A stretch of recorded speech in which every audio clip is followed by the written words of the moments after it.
Welcome to Yankton Basketball, brought to you by First Dakota National Bank of Yankton. This broadcast is made possible by the following Sportscaster Club members: Midwest Insurance Agency, Murph's Appliance, Yankton Thrive, Stockman's Motorsports, Les Schwab Tires, Linda's Angel Crossing, MT and RC Smith Insurance Agency, Hy-Vee, Vichy, Elwood Dental, Floortech Restoration, Angela's Mexican Store, Yankton Rexall, KFC Taco Bell, SWAT Chiropractic and Rehab, Slumberland, Larry's Heating and Cooling, America's Best Realty, Larson Carpet, Elkhorn Valley Bank, Anytime Fitness, King Buffet and Mongolian Grill, Yankton Medical Clinic, All Seasons Power Sports, Kaiser Heating and Cooling, Wince and Ray Funeral Home, First Dakota National Bank, JR's Oasis, Intech Cleaning and Restoration, The Bone Setter, Triple Time Rudy's, Farmers Union Insurance, Meridian Photo, Graham Tire, Pied Piper Flowers and Gifts,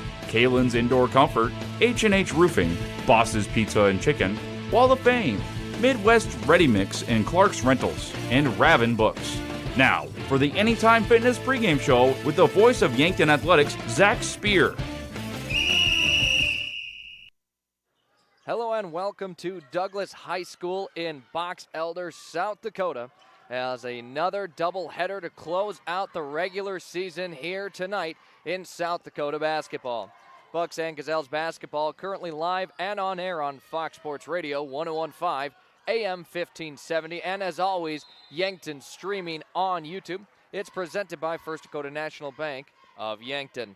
First Dakota has proudly supported the dreams and banking needs of their customers for over 150 years.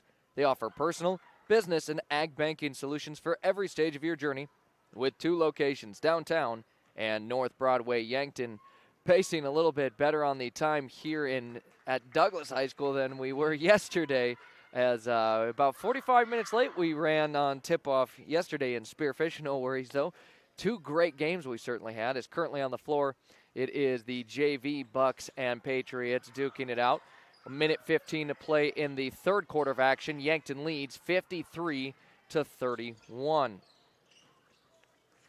It's officially the final game of the regular season, and we wrap it up with the Bucks and Gazelles against the Douglas Patriots. Of course, as it always is during doubleheaders, first up, the girls take to the floor. Of course, winning your final game of the season is always important to get some momentum rolling. For Yankton, they'll certainly be guaranteed a Sodak 16 matchup. Douglas hoping to maybe somehow squeeze into one this season. Coming into today's game, Yankton with a loss against Spearfish last night. The final score was 32-29. It was a great game, and Gazelles just couldn't quite pull it off. Would have been a huge win, though, for Yankton had they pulled it off. For the Douglas Patriots, they hosted the Brookings Bobcats last night and lost, with that final score being 33-62. And unfortunately for the Patriots, feels like that probably knocked them out of Sodak 16 contention. But you never know with seed points. I'll never count a team out. Let's take a look inside the numbers of this season and how the sides compare. For Yankton, they're putting up 44.2 points per game. On the flip side for Douglas, 29 points per game. Defensively, pretty evenly matched, with Yankton giving up about 51 points per game. Douglas, 54 points per game. And the average difference for Yankton is within a 7-point game, favoring their opponents. And for Douglas, it's a 25-point swing favoring their opponents. Last season, when they did match up, Yankton pulled off the win 55-33. And last season, it was the regular season finale, and it was Yankton's lone win of the season, and definitely a morale booster for the team, and felt like maybe was a part of that momentum entering this season. And both teams, it does feel like, have improved this year, as Yankton has certainly made strides and looked to make some noise in the Sodak 16. On the other side, Douglas has a couple more wins than they did last year. The team's defenses give up very similar amount of points, but it's the offense where you see the difference, with Yankton scoring over 15 more points per game than Douglas. The Gazelles are going to try and keep their defense hot and not give up many points. They come off a game where they only gave up 32, and I think if Yankton can just keep the Patriots under 40 points in this one, they should feel pretty good about their odds. On the flip side, Douglas will look to get the scoring started early if they want to put themselves in a position to take home a win, and again, possibly a Sodak 16 matchup. We'll just have to wait to the end of the season. For Yankton right now, the 13 seed, and kind of feels like more likely than not they are going to match up against Rapid City Stevens. And if that's the case, well, we'll be making the trip out here late next week again to broadcast the games as well as hope for a Gazelles win. Long road trip, though, as Yankton would certainly like to maybe not have to drive 5 hours. But the other option, it looks like, if they were able to shift, would be Aberdeen Central, which is still a good 4 hours away, or possibly a Sioux Falls team, which would certainly be the closest and the most beneficial for the Gazelles. Again, Gazelles coming off a loss against Spearfish. Douglas coming off a loss against Brookings. I did get a chance to talk with both head coaches ahead of this matchup. It's Mike Clark for the Douglas Patriots and always head coach Blake Savvy for the Gazelles. We'll step aside during our Anytime Fitness Yankton pregame show. Let's make healthy happen. And when we return, that chat with head coach Mike Clark of the Douglas Patriots. Entering the fourth quarter, JV Bucks lead 57-32. Coming up, Gazelles basketball on Fox Sports Radio, 101.5 AM 1570, and Yankton streaming on YouTube. Interior technicians. Jerry, I need your help.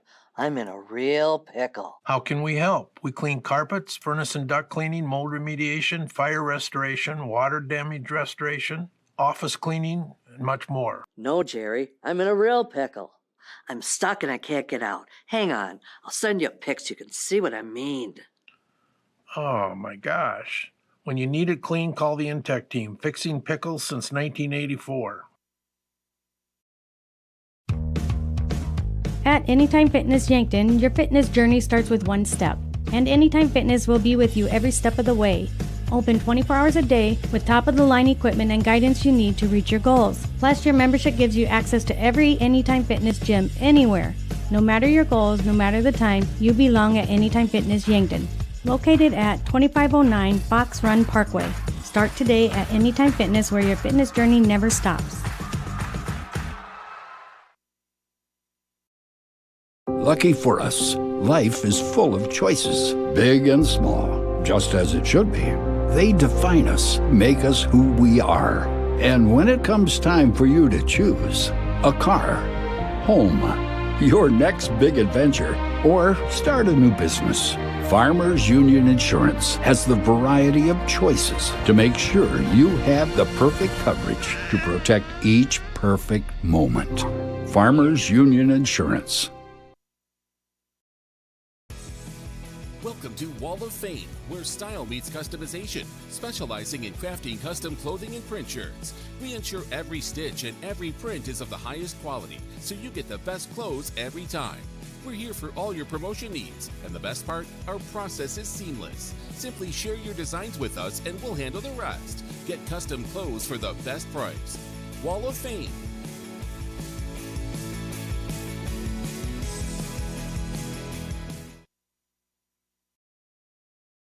Triple Time Rudy's on the corner of 16th and Broadway, Yankton.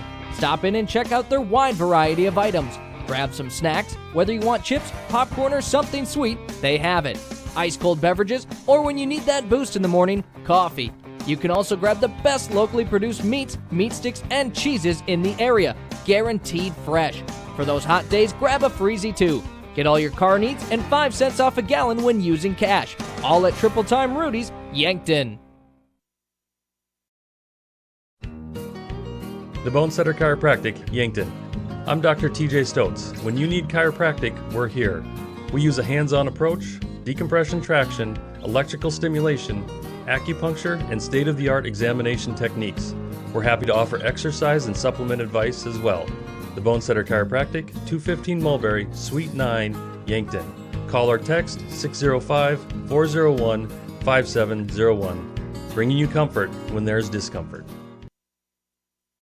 Hello and welcome to our Coaches Conversations. Now chatting with head coach Mike Clark of the Douglas Patriots. Coach, how are you doing today?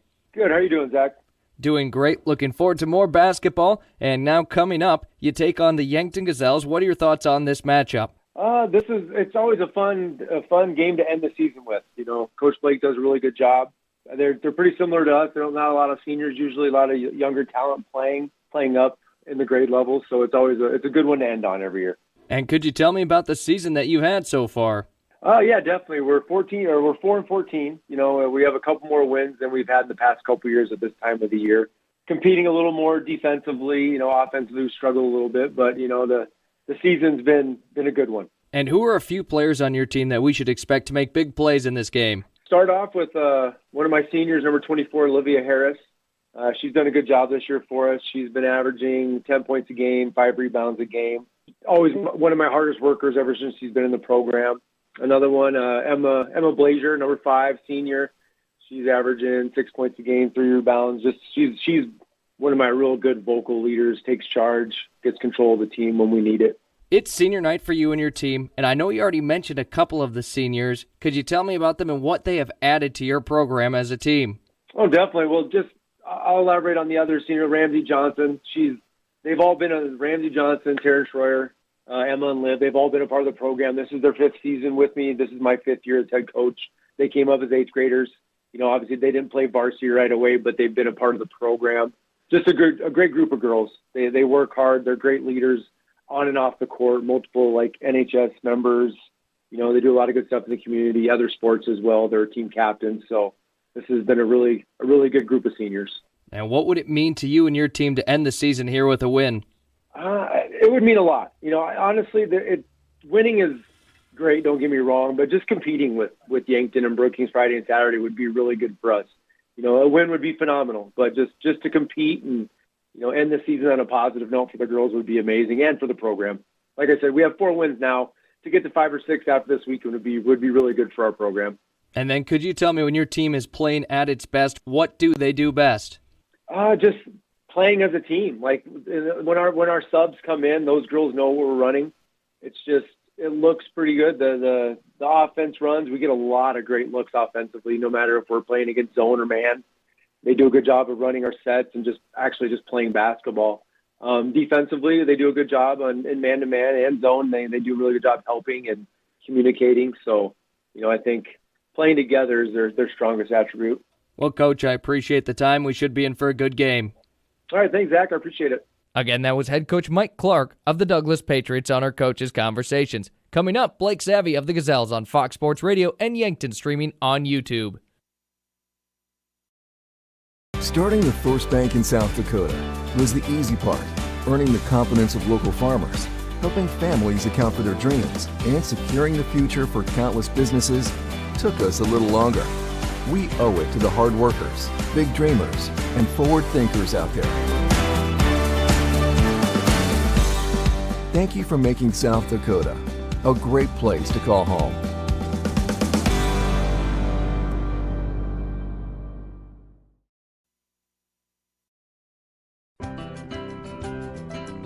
Authentic Mexican food goods with the family touch is here in Yankton at Angela's Mexican Store. From fresh produce and meats to the spices and the snacks you miss from home. Traveling or just moved? No problem. They accept money from many different countries. Check out the different kinds of money on the wall. Family owned, family loved. They treat you like family. Angela's Mexican Store, where culture meets community.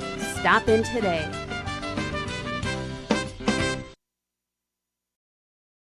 Les Schwab Tires, located at 2809 Broadway in Yankton.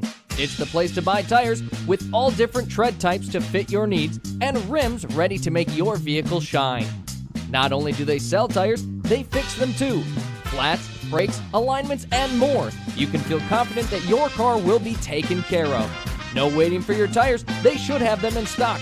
If you're looking for tractor or semi-tires, those are available too. Les Schwab Tires, where the sign says it all. MT and RC Smith Insurance has been a part of the Yankton community since 1949. Our agency would love to help you with your home, auto, business, life, and long-term care insurance needs. We take pride in providing you with quality service when you have a claim or need to make changes to your coverage. The MT and RC Smith Insurance Agency is flexible to meet with you in person or at the office at 204 West 4th Street. Give them a call for insurance changes, payments, claims, or service requests. Craving something boss-level delicious? Come out to Boss Pizza and Chicken, where flavor meets delicious and delicious meets drooling. Your taste buds won't be the same when you taste the bold flavors of Boss Pizza and Chicken. From crispy chicken to juicy burgers to handcrafted specialty pizzas, Boss has it all. Serving lunch and dinner Monday through Sunday starting at 11 o'clock. That's why they're the boss. Boss Pizza and Chicken, just waiting to crush your cravings.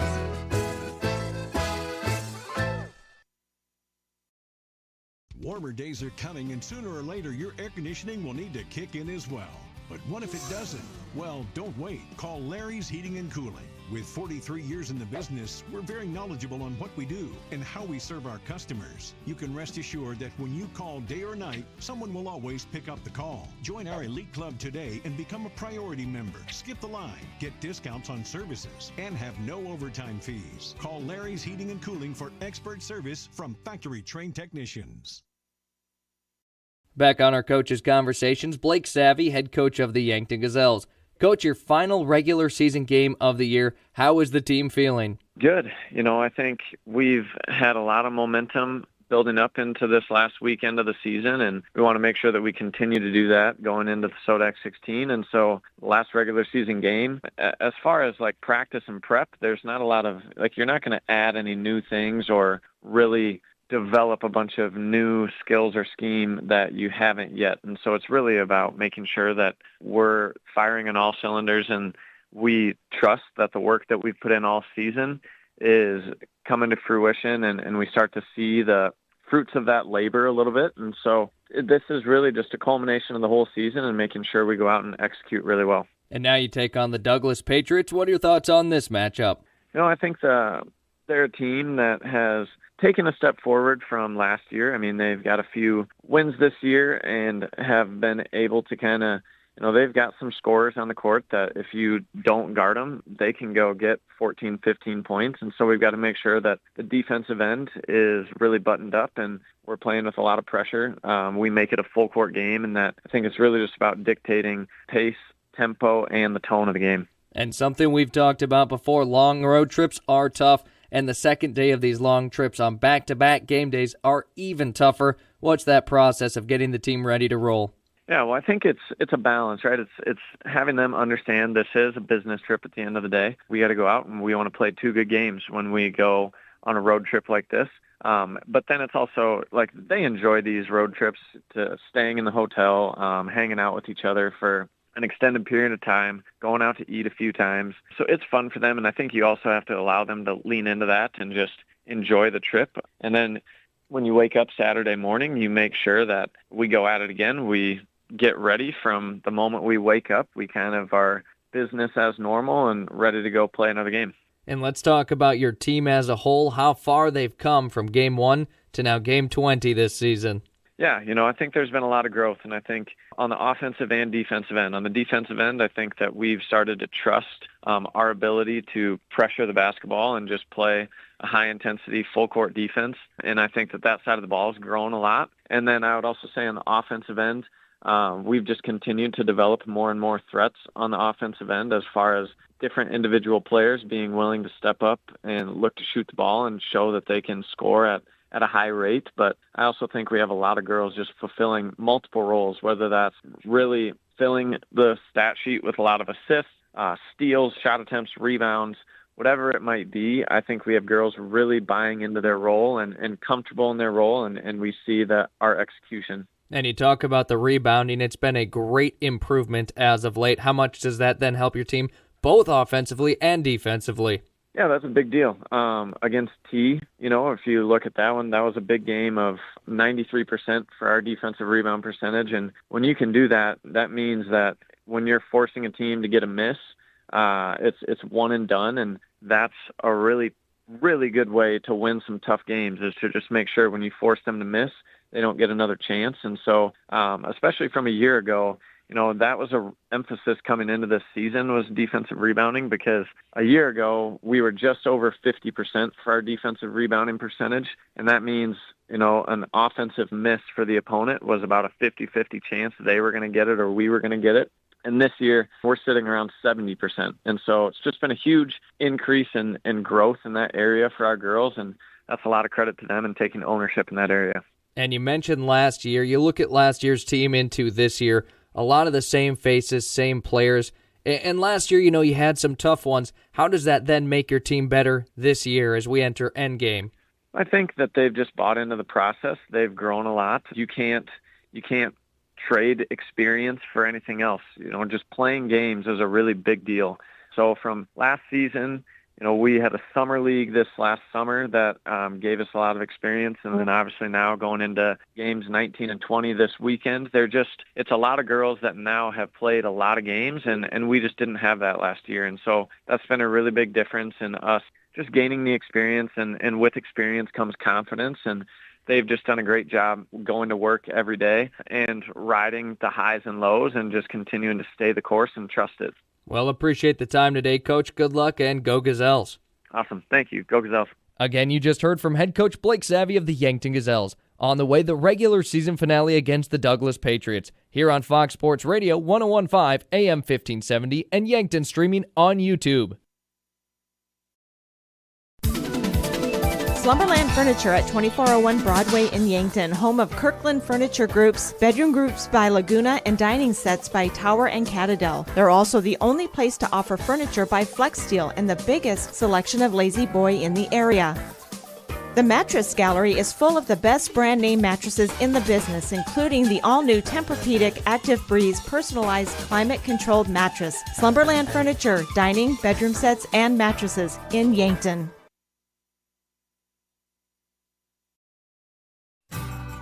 Doctors Lane, Reed, and Cole Swatsky make up the SWAT Chiropractic team.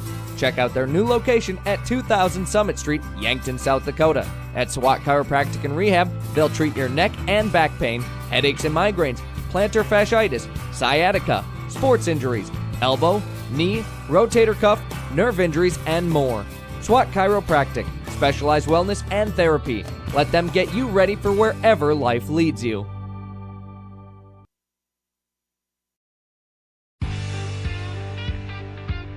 There's a whole new world out there. It's called the off-road, and it's waiting to be explored in a Polaris. So gear up to make every moment count with the Polaris off-road vehicle. The new Polaris models are now available at Stockman's Motorsports in Yankton. No matter the weather, get ready to tackle all the trails.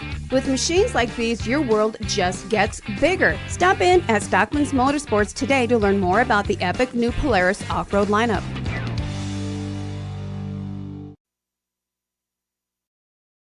Imagine working for a successful global business with customers in 140 countries.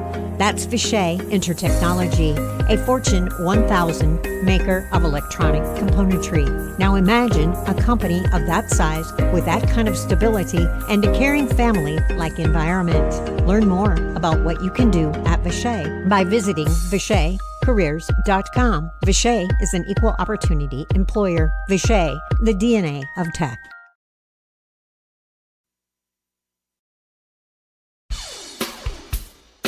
When you need top-notch appliances that last, trust the experts at Murph's Appliance. From washers and dryers to refrigerators, they have all the trusted brands to keep your home running smoothly. At Murph's, you'll find Maytag appliances built for durability and service you can count on. Whether it's a new oven or a repair, they're there for you every step of the way. Stop on down to Murph's Appliance, your local Maytag dealer in Vermilion. Maytag and Murph's, reliable just like you.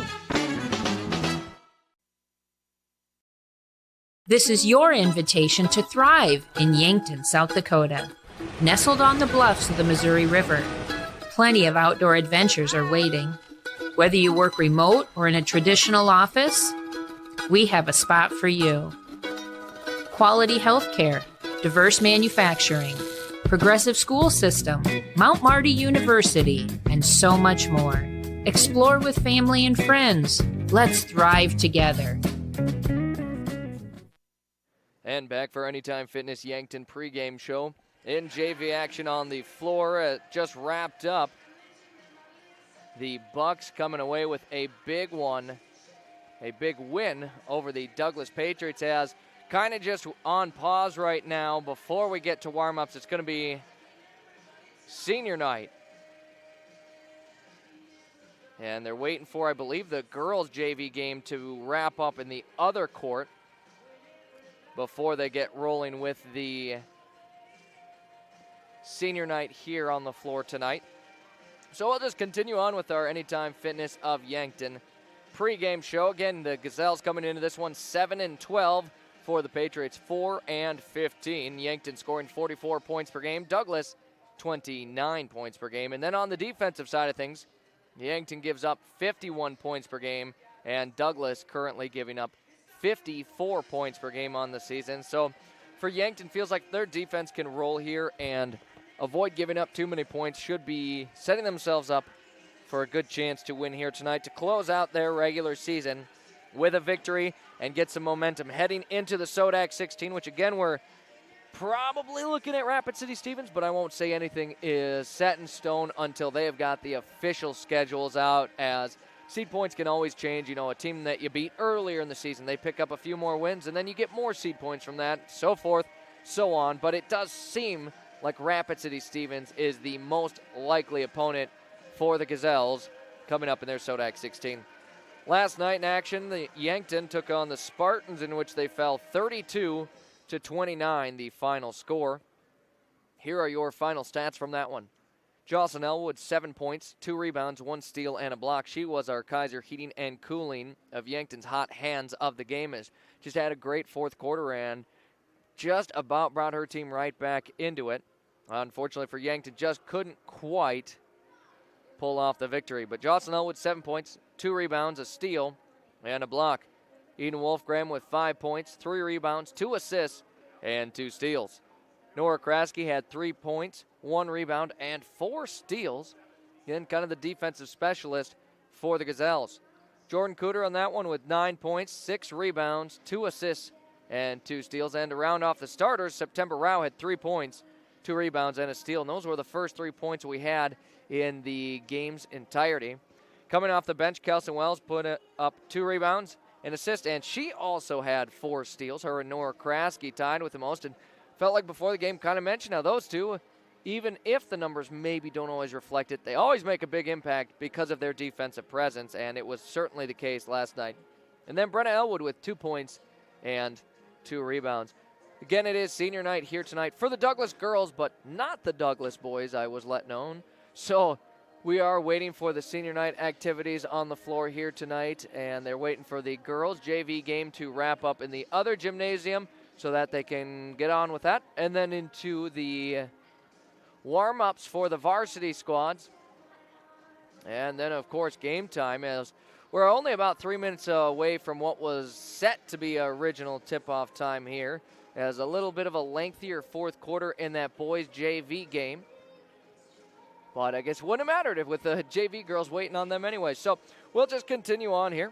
And a look now at the polls. Again, obviously no change here from last night, but if you weren't tuned in here, in girls AA on the South Dakota Media Prep poll, Brandon Valley remains on top, Bishop O'Gorman in second, Sioux Falls Washington in third, Rapid City Stevens in fourth, with Aberdeen Central in fifth. Also receiving votes, Sioux Falls Jefferson and Mitchell.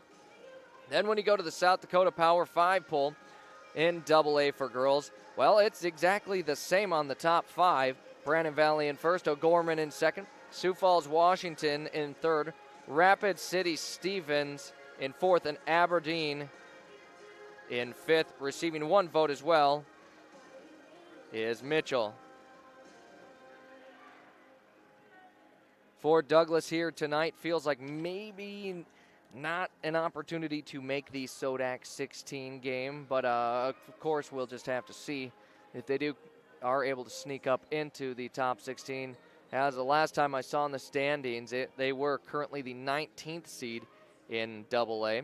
But, you know, games going on today, the regular season not over for a handful of teams in the class. And so here's some of the other games going on around the area. Number 3 ranked Sioux Falls, Washington currently leads Rapid City Central. After 1 quarter, it's 11-5. Sioux Falls Jefferson, who's receiving votes, will take on number 4 ranked Rapid City Stevens. That should be a very good game. Of course, we're waiting on the Yankton Douglas game here. Pierre TF Riggs will travel into Watertown to take on the Lady Arrows.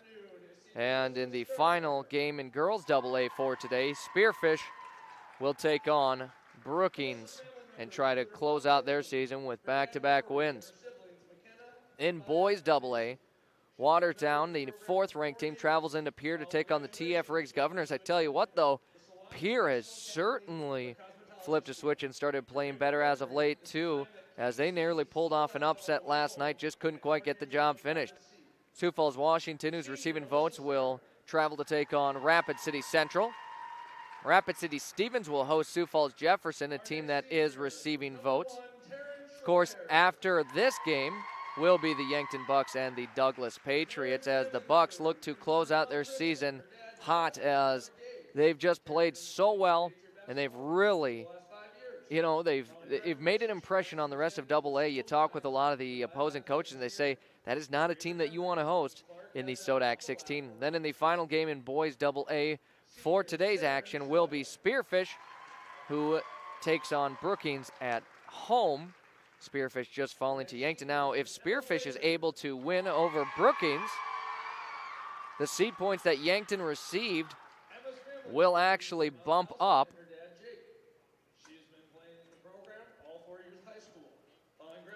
For Yankton, as currently it looked like they were still in the 13th spot even after that huge win against Spearfish. Unfortunately, kind of dug a little bit of a hole that they've been working themselves out of in the early season, but working their way towards moving up into the standings. As I mentioned before, it is senior night here for the Patriots. On the floor, their seniors include Taryn Schroyer, Emma Blazier, Ramsey Johnson, and Olivia Harris. As always for the Gazelles, it is Kelson Wells, Addison Muth, Nora Kraske, and Sabrina Kraske for the seniors on that squad. As again, it's on the floor right now. They are recognizing the seniors for the Douglas Patriots. It'll be senior night for the girls team, not the boys team. As we'll step aside for just another moment here. When we return, we'll look at the standings for both the Bucks and the Gazelles and see if there's any chance for movement and who the likely matchups are for each side. You're tuned in to Gazelles basketball. It's live on Fox Sports Radio, 1015 AM 1570, and Yankton streaming on YouTube. I knew I should have had those brakes checked at Graham Tire. It's all about safety. Tire mounting, balancing, wheel alignment, and shocks and struts and batteries, oil changes, and lube service. Graham Tire does these every day. And there's over an acre of tires. Graham Tire has them all, big and small. Tires for cars, trucks, campers, trailers, big rigs, and tracks. Honesty and integrity is a matter of pride since 1951. Graham Tire, Yankton.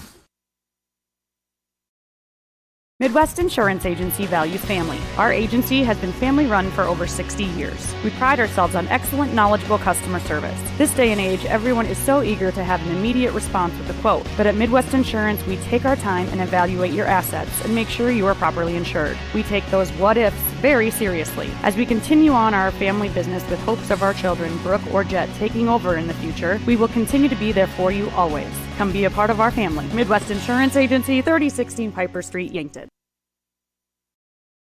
Welcome to JR's Oasis, your one-stop food and gas shop. Proud to serve Phillips 66 regular, premium, and diesel fuel. After fueling, go inside for slushies and shakes, ice cream cones, and now offering a full line of healthy, chilled items and snacks. JR's hot menu is great for breakfast, lunch, and supper, featuring the famous Hammer Breakfast Sandwich and fresh hand patty burgers. Try the new Cafe Tango frozen coffees for that extra boost of deliciousness. JR's Oasis, East Highway 50, Yankton. If you want somebody to come into your home and fix everything right the first time, look professional, act professional, treat you with respect, you gotta call Kaylin's. When they come in, I feel that they want to be there. I feel that they want to help me. You know, they put on the little booties over their shoes. They had canvas from the garage door all the way down to walk on. They left the furnace room in the basement probably cleaner than it was when they came in. They just do customer service very well. I would recommend Kaylin's to anyone. From simple sniffles to complex health conditions, the primary care providers at Yankton Medical Clinic will not only see you for your annual visits, screenings, and preventative care, but also provides care for the entire family. from pediatrics to adults. With 4 clinic locations and 15 outreach locations throughout South Dakota and Nebraska, compassionate, quality medical care is closer than you think. For more information on providers, services, and locations, visit our website, yanktonmedicalclinic.com.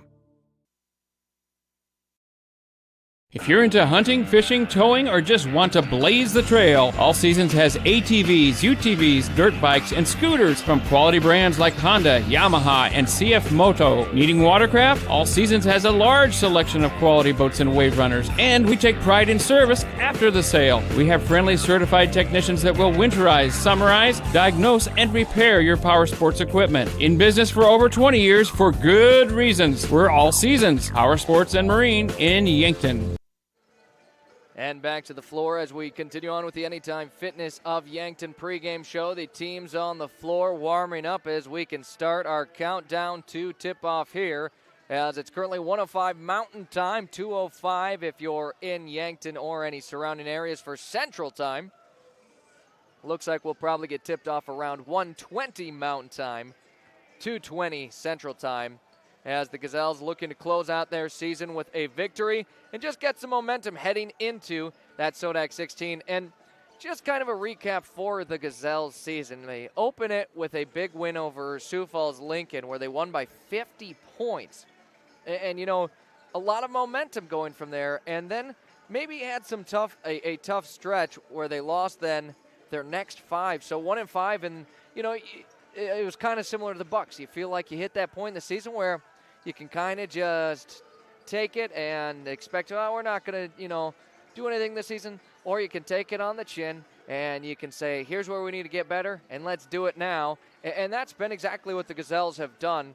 And same with the Bucks. Bucks and Gazelles have had very similar seasons where maybe a slower start than they would have preferred, but have certainly caught heat. And in this Gazelles squad, a 1-19 team last season, they've got 7 wins currently, and if they win tonight, up to 8 wins. You make that jump from 1 to 8 wins, that is a huge improvement.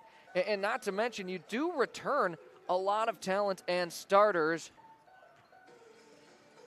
to the team from this year, even looking into next season. Of course, there are seniors you're going to miss, but it feels like you keep your core 3 of Eden Wolfgram, September Rao, and Jordan Cooter. You got to like your chances there, and future is bright for them. And then when you look at the Bucks, I mean, they have been as good as any team. It wasn't that long ago when this team had 1-2 wins, and all of a sudden they have jumped up to 7. They were a team that went 5-15 last year, so already 2 more wins than last season, and looking to get an 8th one here today. And I think a huge part of that has been the just improvement, the resurgence of Jackson Kudera, who has certainly taken his game to the next level, as we saw last night with a 35-point near double-double out of a sophomore in high school. I mean, how often are you going to say that? So the Bucks really looking to improve. It's time to look now at the standings for teams in girls AA. For the Gazelles, they are in the 13th spot. Now, they're a good half a seed point behind Rapid City Central, and they are 0.1 seed points above Sioux Falls Roosevelt. Roosevelt is done for their season. They've played all 20 of their regular season games.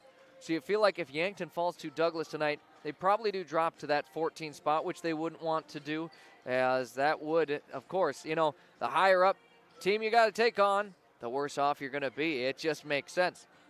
Maybe feels like they're just a little too far behind Rapid City Central to bump up into that 12 spot, as it is a 0.57 seed point difference there. Of course, a win here today in Rapid City Central, should they fall to Sioux Falls Jefferson, who they play, it could possibly narrow the gap and maybe give the Gazelles enough. It just doesn't quite feel like it would be enough seed points, though, for Yankton to jump. So I feel like they're more likely than not, again, don't quote any of this, but more likely than not going to be locked into either the 13 or the 14 seed. And then that gives you the number 3 and the number 4 and number 5 seeds that you kind of look at. Should they take on the number 3 seed? As of right now, that is Sioux Falls, Washington, who is 0.4 seed points above Rapid City Stevens. Thing is, though, both of them are going to play here today, and maybe that could shift. And then Rapid City Stevens is half a seed point above Aberdeen Central. Now, Aberdeen Central is done for their season, so you feel like a half a seed point probably not going to get that from one single game for the Raiders. So Yankton's most likely matchups now looking like Rapid City Stevens or Sioux Falls, Washington. And if they can somehow jump up to that 12 seed, they would more likely than not be taking on Aberdeen Central. So for Yankton, this feels like a game maybe more about getting some momentum heading into the postseason. I don't think it's enough to quite shift them in the standings, but you just want to end up with a win to close out your regular season, be feeling good about your team as you head into the most important game of the season. A win and you're in, losing, you are just done for the season in the Sodak 16. And Yankton's certainly going to have a tough opponent no matter who it might end up being between Rapid City Stevens, or Sioux Falls, Washington. Then a look over to the boys in AA standings. Yankton, well, they also sit in 13th. They didn't quite get enough. They're still a good 0.4 seed points behind 12th. And gosh, it feels like you take home a huge win against a 14-4 Spearfish team, and you feel like, man, it's got to move you up in the standings. But what it did is it really pushed the gap between them and the 14 seed against Pierre TF Riggs. It is now a near full seed point Yankton on top of the Pierre TF Riggs Governors. Don't feel like Yankton, even with a loss today, could possibly drop down any further than the 13th seed. We'll see.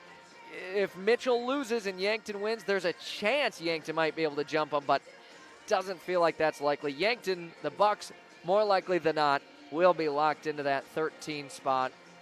And that would have them against the number 4 seed. As of right now, that is Harrisburg. And I'll tell you one thing, that also looks like that's probably going to stay put as the top 4 seeds all done with their seasons. And Harrisburg a good 0.6 seed points behind the number 3 seed. They're probably not moving them. Watertown's right under them in the 5 seed. That's a 0.39 seed point difference. And Watertown with 1 game to play. And excuse me, had to mute here for just a second. Watertown taking on Pierre TF Riggs now. Again, the Governors have been playing good as of lately, but even with a win, doesn't feel like Watertown is going to be able to jump Harrisburg in the standings. So it seems very, very likely that the Bucks will travel to take on the Harrisburg Tigers next weekend in their Sodak 16. Again, though, these games can shift previous seed points that you received, and this is all just speculation. Nothing is set in stone, but it does seem more likely than not the Bucks will take on the Harrisburg Tigers in the Sodak 16. And for the girls, probably looking at Rapid City Stevens here. Otherwise, a kind of look at the overall standings for these boys and girls in AA. Brandon Valley clinched the number 1 spot in girls AA, an undefeated season, 20-0. O'Gorman clinched the number 2 spot, going 19-1 on their season. And now you kind of get to the teams where there's possible shifts. We don't know. They could move. Currently 3rd is Sioux Falls, Washington. Rapid City Stevens in 4th, with Aberdeen Central in 5th. In the 6th spot, Sioux Falls Jefferson, Mitchell in 7th, and T-Area currently holding on to that final spot in the hosting a Sodak 16 bracket. Then to the opposite side of the Sodak 16, all these teams, if the season closes out as it is now, will have to travel. Harrisburg in 9th, Spearfish in 10th. Here on the 11th seed, Rapid City Central 12th, Yankton 13, Sioux Falls Roosevelt the 14th seed, Pierre TF Riggs 15, Sturgis Brown 16. A tie for the 17th spot between Brookings and Watertown, which would find both of them currently out of Sodak 16 play, and they probably are already eliminated. And as I mentioned, Douglas in 19th with a loss last night. Does feel like they are eliminated, and Sioux Falls Lincoln holding the 20th spot. In boys AA, Sioux Falls Lincoln had a 20-0 season, where they will be locked in undoubtedly to the number 1 seed come Sodak 16, a team that nobody wants to play. Sioux Falls Roosevelt currently 2nd, with Huron in 3rd, Harrisburg in 4th, Watertown in 5th, Spearfish in 6th, and Spearfish, kind of after that loss to Yankton, hoping to come out with a win and stay in that spot, not drop to O'Gorman, who is in 7th, Brandon Valley in 8th, and then all these teams traveling. T-Area in the 9th spot. They are done with their season. Sioux Falls Jefferson and Sioux Falls Washington tied in the 10th spot.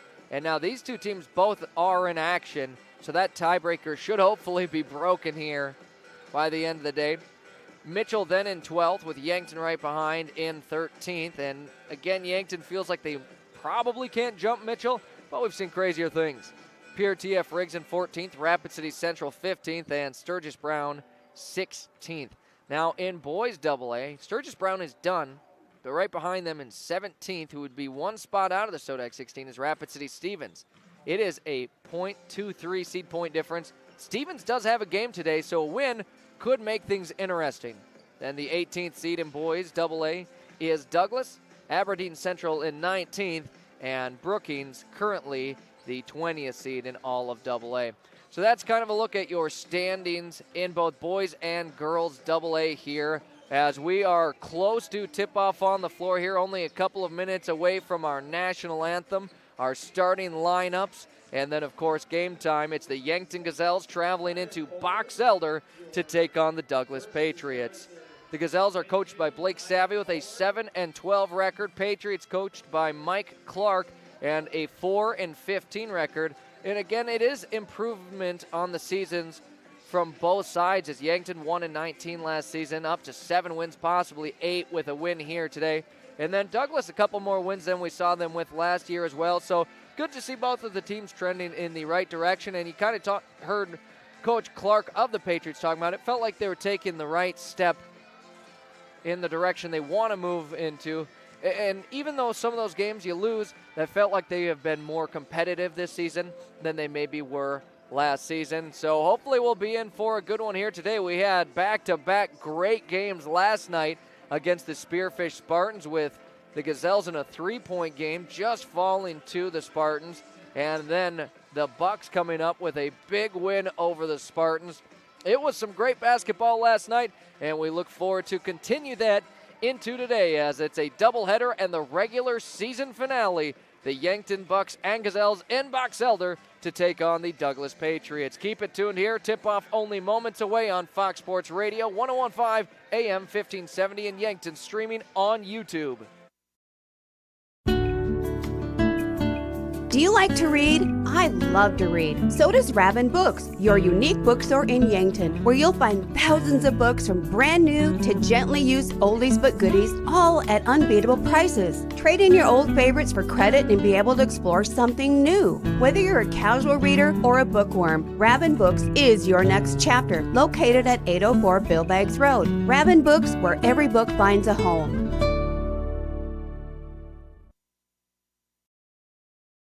Weather around here gets pretty crazy. Are you sure the weather hasn't caused damage to your roof? Let Justice at H&H Roofing in Yankton take any roof damage worries away. He'll come and inspect your roof. Even if you've had an inspection, get a second opinion or re-inspection for your peace of mind. H&H Roofing has built their reputation on working to satisfy homeowners for years. Family owned and operated, H&H Roofing is bonded and insured. Contact Justice today.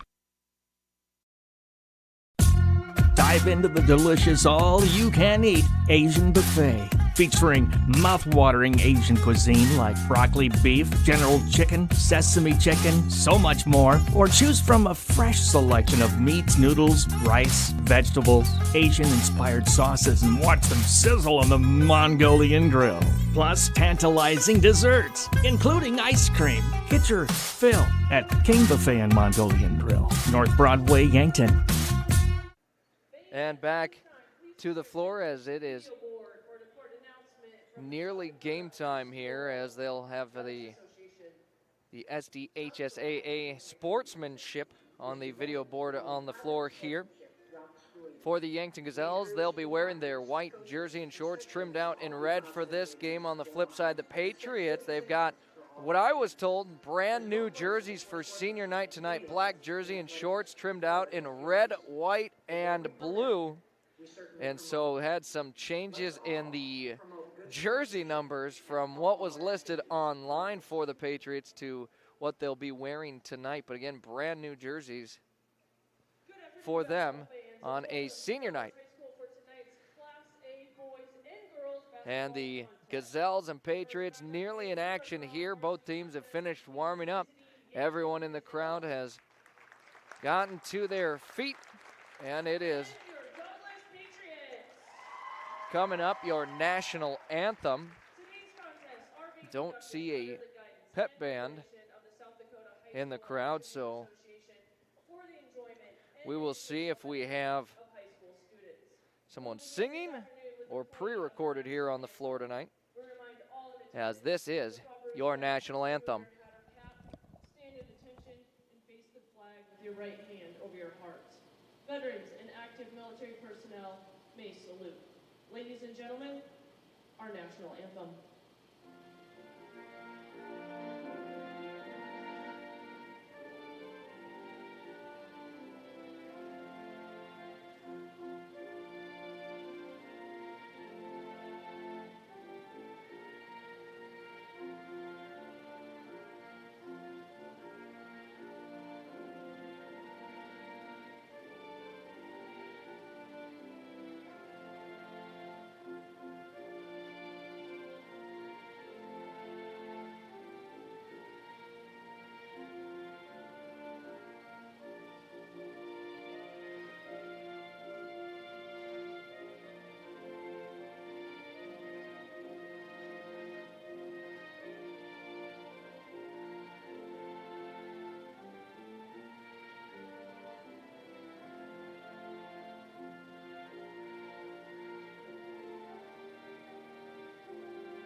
We'll begin with introducing our Patriot cheerleaders, Shaylee LaCroix.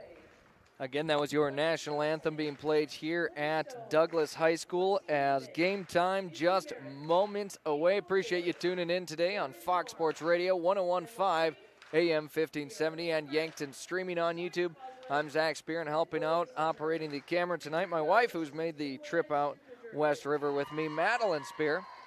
And always makes for a fun trip to get out to the Rapid City area. And it is time for your starting lineups, brought to you by Larry's Heating and Cooling of Yankton and Vermilion.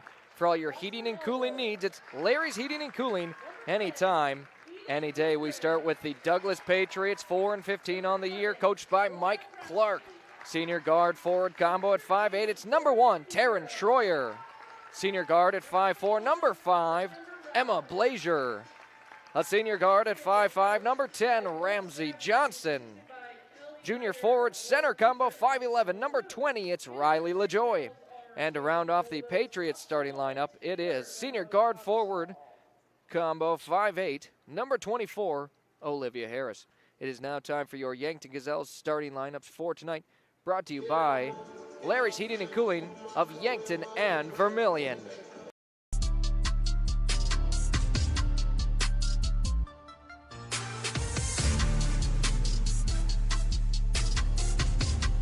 Jocelyn Elwood, number 5, guard.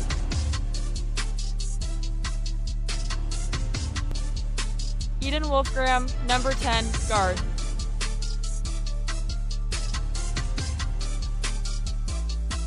Nora Krasky, number 11, guard.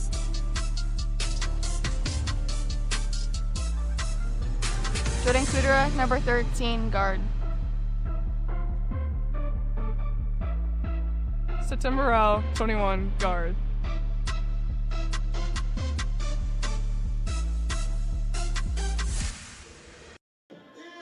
And back to the floor before they wrap up the starting lineups on the floor here. They've got a video created for the Douglas Patriots in honor of senior night, as the Gazelles have already been announced on the floor.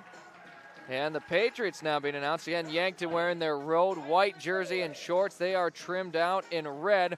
On the flip side, brand new black jersey and shorts for the Patriots, trimmed out in red, white, and blue. Thanks for tuning in tonight. If you're a big fan of Yankton Athletics, consider subscribing to Yankton streaming on YouTube so that you can be notified every time we go live with Yankton Athletics, whether Yankton Bucks football, Bucks and Gazelles basketball, Gazelles softball coming up in this spring, as well as we've covered some Yankton baseball, Yankton soccer, just a variety of things. We've done some wrestling. We've had gymnastics in the past.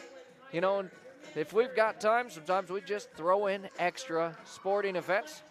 So, again, that's Yankton streaming on YouTube. Game time just moments away as we're looking to a 1:25 Mountain Time tip-off, 2:25 Central Time tip-off as the teams are on the floor and ready to roll as Taryn Schroyer for the Patriots will be matched up against September Rao at center court for the Jump as we load up our Fox Stop of Yankton scoreboard. It's officially game time here in Box Elder, South Dakota, the Gazelles and the Douglas Patriots. Yankton trying to shore up and head some momentum heading into the Sodak 16. Douglas trying to wrap up their season with a win. Tip is won and controlled by Yankton. They'll move it right to left as you watch it to open this one. Wolfgram up to the free throw line, gets stopped. Out to Kudera, she moves it. Kudera loses the basketball into the hands of Olivia Harris, and the Patriots get a defensive stop right out of the gates. Now for Douglas's first attempt on the offensive side of the game. With it, Emma Blazier has it, takes a screen from Harris. Her pass up ahead and above, recovered by Ramsey Johnson as that one was nearly taken the other way. Harris finds a cutter and Taryn Schroyer. Schroyer has it picked away. Nora Kraske the steal and Yankton brings it the other direction. No score here. September Rao trying to change that. Switches in her first three attempt of the night. September Rao the triple. And our official first score, 3-0, Yankton leads. 7:02 to play in our first quarter. We are 1 minute in. Ball goes out of bounds. Last touch by the Patriots. Yankton's defense, another stop.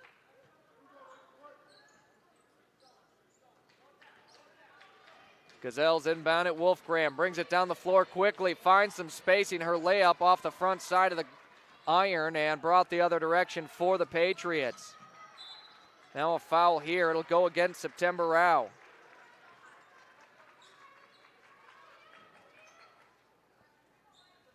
That will be our first foul on either side of the game. Again, it's the first personal for September Rao.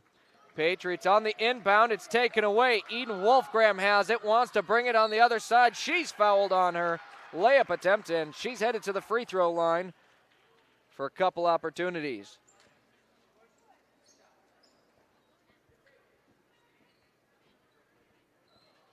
Wolfgram to the line. The foul against Taryn Schroyer of the Patriots. Her first personal, team's first as well. First one rattles around and in. As now Eden Wolfgram has scored in this game.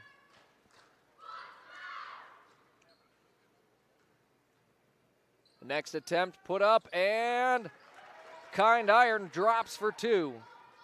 Eden Wolfgram, her first two at the line. And a full court heave up ahead to Taryn Schroyer for the Patriots, and she'll score it. Douglas is on the board. 5-2, a minute and a half into this one. Jordan Kudera has it on the far side up top now. September Rao, who wants to drive, gets cut off. Out it goes. Kudera pump fakes, but she walked with it, and a travel. It'll be turned over to Douglas.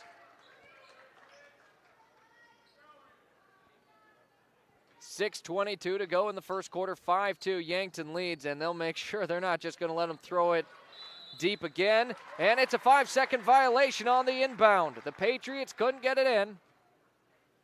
And Yankton takes back over on offense. Wolfgram gets it at the three-point line. Now to the free throw, kicks it out. Nora Kraske will fire a three off the iron. It moves. Offensive rebound, Eden Wolfgram. She'll step it out beyond the perimeter. Try her luck from downtown. No good.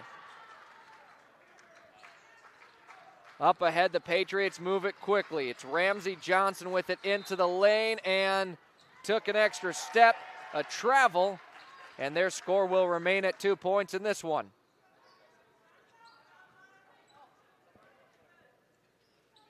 Kudera with it, thinking about the three, wants to drive with it, instead bounces it out. Elwood along, two is money. Jocelyn Elwood gets it in. Kudera, the nice find. 2 assists for the Gazelles already, who lead 7-2 early in the first quarter. Wolfgram will make things a little uncomfortable for Olivia Harris and make some contact, picks up a foul. Wolfgram, her first personal, Yankton up to 2 in the first quarter. 5:33 to go in the first set of action. It's 7-2.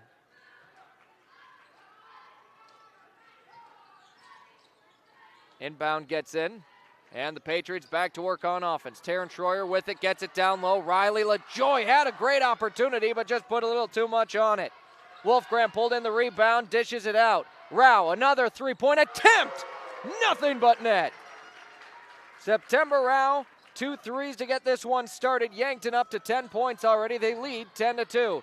With it, Emma Blazier gives it up on the far side. With it, Taryn Schroyer drives to the rack. Shot denied by Jocelyn Elwood. Goes out of bounds. It'll stay with the Patriots, but a big swat from Jocelyn Elwood.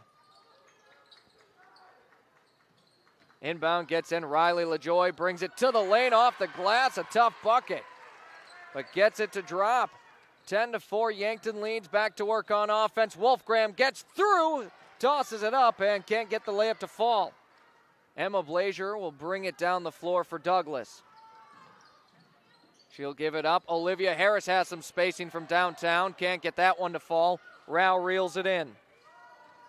Rao sprinting it down the floor, bumps Olivia Harris and brings it out. Lost it out of bounds. No, it was poked free by Emma Blazier of the Patriots. It stays with Yankton. Brenna Elwood and Kelson Wells have checked in for the Gazelles. And in for Douglas is Madeline Melton. Yankton again on offense. Wolfgram crosses over, goes down low, another layup attempt, and free throws again for her as she's fouled on the attempt. Her 2 points of the game have come from fouls. Foul shots, that is. And now Ramsey Johnson will pick up the foul. Wolfgram, her 3rd and 4th free throw attempts. When the Gazelles are successful, a lot of the times, it's because they got to the line frequently. The first one, a swish. Wolfgram up to 3 in the game. And her next attempt drops as well, puts her team up 8. It's 12-4. 4:26 to play in our first quarter, and a timeout called by Coach Savvy of the Gazelles. That is a Lindsay Echo Water Systems of Yankton water break.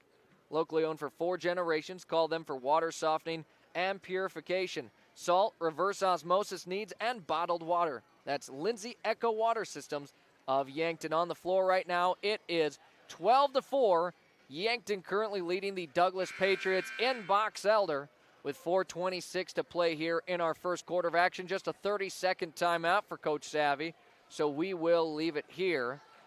As coming out of the break, it will be Patriots basketball. Yankton on defense.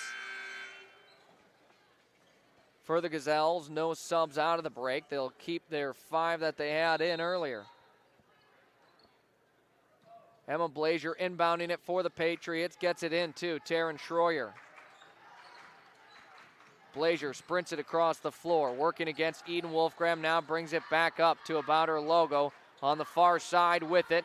Kicks it around. Olivia Harris wants the 3 off of the, just grazed the rim there. Brenna Elwood brings it in, and she'll travel as she was dealing with a lot of pressure there directly out of the rebound. That turns it back over. Patriots basketball. Douglas looking for something. They already have a 5-second violation. That'll be another one. Yankton is making things very difficult for the Patriots on these inbounds. And they take right back over. A chance to lead by 10 here on this offensive possession for Yankton. Halfway through our first quarter. Kudera dishes it out. Wells, who is now bumped out of bounds on the baseline, and she's fouled.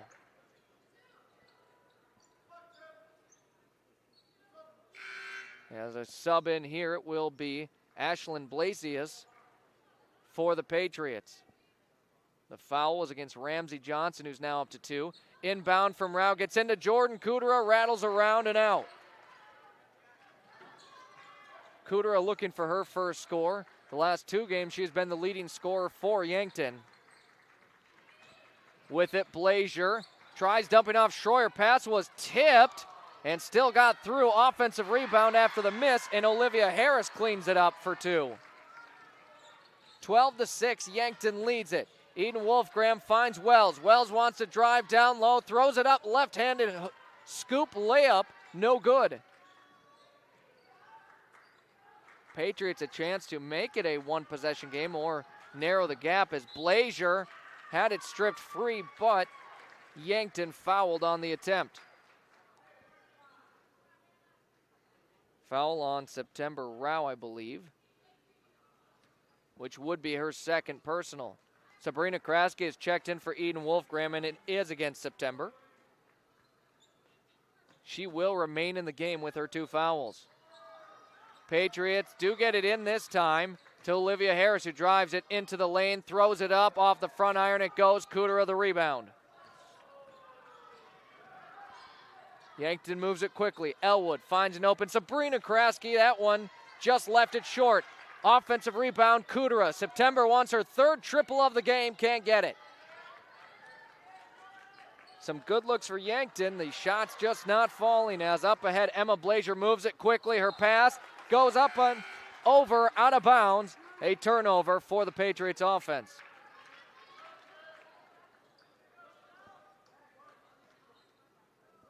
Yankton on offense here with a 12-6 lead, 2:41 to play in our first quarter of action.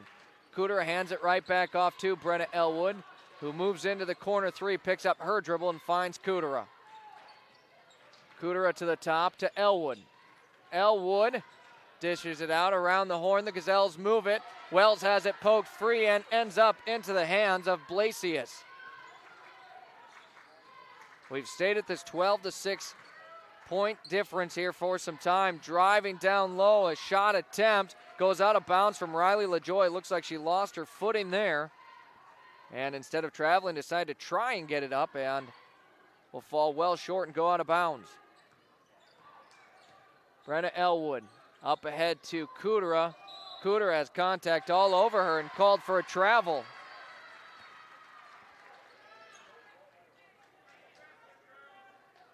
So we remain at 12-6. Yankton got up to 10 points fairly quickly in this one. They've got nearly half the amount of points they had last night, which is a good sign for them here today. With it, Olivia Harris works against Brenna Elwood. Drives it down low, off the glass, no. Bouncing around, ball's on the hardwood. A fight for it, it's a jump ball, and it will stay with Douglas.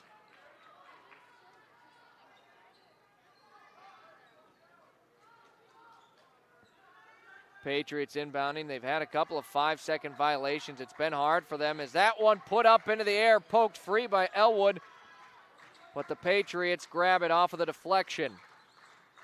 Emma Blazier with it, takes a screen. The pick and roll here, a shot denied by Sabrina Kraske. Fight for it, and Sabrina ends up with it. So she'll be credited a rebound and a block. Jocelyn Elwood has it at the top of the key, picks up her dribble, finds a cutter, and Brenna Elwood had a good look, but just put too much on the layup attempt. 80 seconds to play in our first quarter of action. Patriots move it left to right. With it, Olivia Harris. She's already taken a few threes. Down low, they move it. Riley LaJoy, and she travels. Yankton's defense has kept up the same intensity that we saw last night, with their offense showing signs of improvement. Nora Kraske is checked back in. She is in the place of Brenna Elwood. Jordan Cooter crosses the timeline, drives it down low, tries putting up the layup. It's no good, but she's got 2 attempts at the free throw line coming up.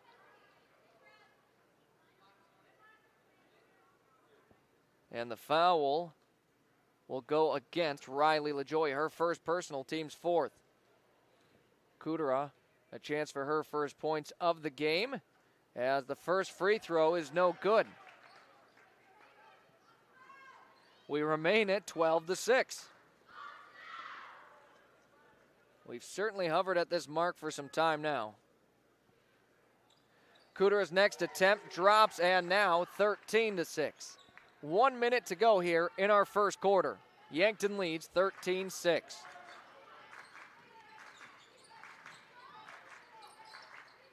With it, Olivia Harris working against Nora Kraske. Spins it. Ball is poked free to the hands of Jocelyn Elwood. Another Yankton defensive turnover. Kraske brings it down the floor, finds an open Sabrina. Kraske leaves the three-point attempt short. Olivia Harris brings in the rebound, and the Patriots have about a 3.5-second difference between shot and game clock. We'll see how they play this one out. Emma Blazier, the quick three attempt off the front iron to the hands of Sabrina Kraske. It goes, and Yankton an opportunity for the final shot attempt here of the first quarter. 13-6. Jocelyn Elwood with it. 15 seconds to play in the first. Cooter gives it to Nora Kraske, gets it right back, launches a triple. It was halfway down before popping out. Now the Patriots with 5 seconds to try and get a last-second attempt. Olivia Harris just heaves it up. It's no good, and that will wrap up our first quarter of action. It is 13-6. The Gazelles lead here, trying to close out their regular season with a victory. Keep it tuned here for the start of the second quarter on Fox Sports Radio 101.5 AM 1570 and Yankton streaming on YouTube. Do you realize what your Yankton Hy-Vee has to offer? Aisles online, delivery, catering, fresh floral and bakery departments, pharmacy with drive-up and online prescription refills, Hy-Vee Health Market, dietitian service, fresh seafood department, U.S. Postal Substation, take and bake for breakfast, and family meal deals. Yes, all that and more is at your Yankton Hy-Vee, located on the corner of 21st Street and Broadway Avenue in Yankton. Larson Carpet has all your flooring needs. Step into their showroom to see a wide selection of all types of flooring. They have soft and luxurious carpet that's sure to bring comfort to your home. Stylized tile to make any room pop. Different color options of hardwood to make matching easy. And convenient vinyl plank for when spills happen. Of course, with the best customer service in the area. Their knowledgeable staff will make sure to answer any questions you might have. Larson Carpet, 212 Walnut. Back on the floor here, 8 minutes to go in our first half of action. Second quarter, the Gazelles will open with the basketball. Again, moving it right to left on Yankton, streaming on YouTube. As next up for the Gazelles will be their Sodak 16 matchup, but they'd like to take care of business here today. Kraske gives it up. Wolfgram sinks in the three. The whistle's going to blow. And I think an offensive foul from Kraske. Are they going to count the three? We'll see. But for sure, Nora Kraske has picked up a foul, and it does look like they're going to say the three will stand.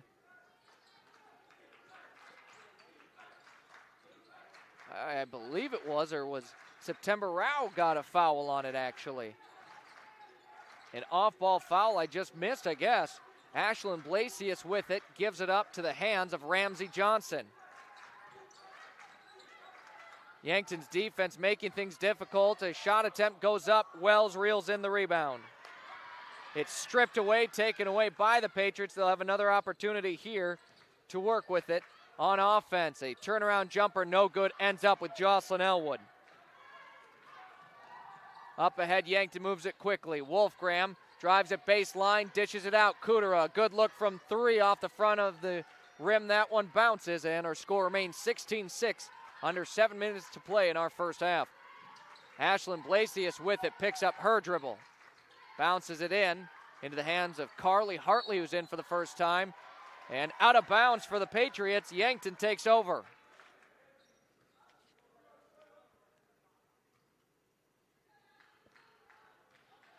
Yankton leads 10. It's the largest lead of the night that we have seen. Wolfgram gets it from Kudera, hesitated on the triple, instead finds a mid-range jumper near the free throw line. Off the back iron, it bounces. Wolfgram is the leading scorer in the game with 7. As driving with it, picking up her dribble, Ramsey Johnson tries getting it out. Ball is poked free to the hands of Jordan Kudera. Kudera brings it the other direction, dishes it out, finds Wolfgram, who drives with it. She can't finish at the hoop, and going back the other direction.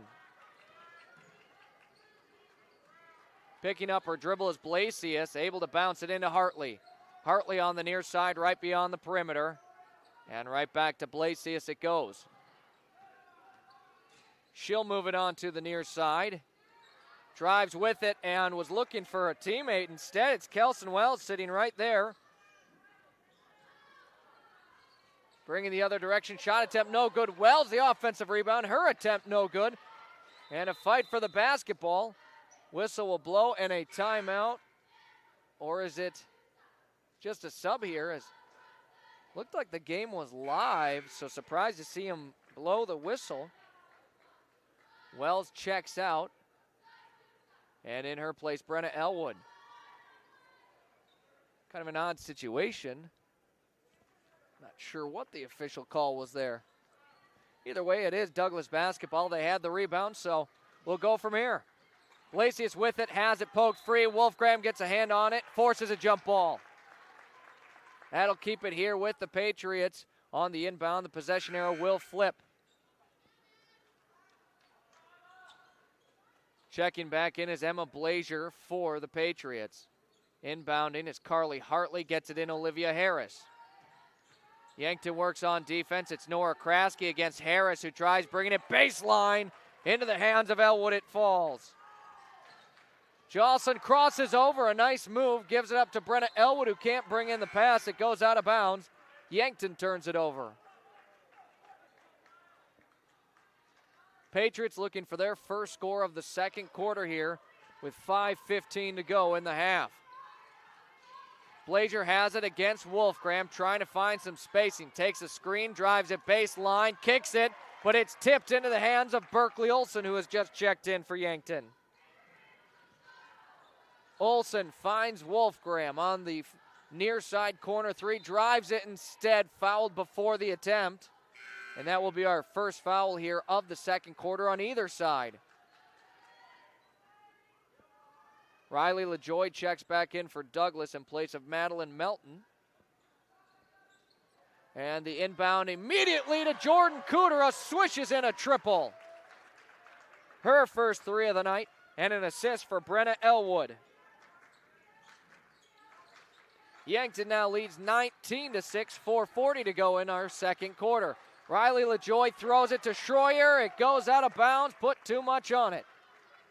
Yankton's defense has played excellent tonight. And now we do have a timeout called for Coach Mike Clark of the Patriots. It is a 30-second Lindsay Echo Water Systems of Yankton water break. When we return, Gazelles lead 19-6. Looking to buy a home or maybe sell? Trust the name that puts you first. America's Best Realty. From your first showing to the final signature, their expert agents guide you every step of the way. Fast closings, top market value, and real service you can count on. Your dream home, they will find it. Selling fast, they will make it happen. Call America's Best Realty at 605-260-1600. America's Best Realty, because you deserve the best. And down to the break, it is 19-6. The Gazelles lead the Douglas Patriots, who have yet to score here in the second quarter of action. Just over 4.5 to play in the first half. Yankton with their largest lead here. It is a 13-point difference, and they'll take over on offense here with it, and a chance to extend it. Wolfgram has some spacing, settles in for a triple. Doesn't get that one to drop. Ball knocked out of bounds. Last touch there by Brenna Elwood, who was fighting for an offensive rebound.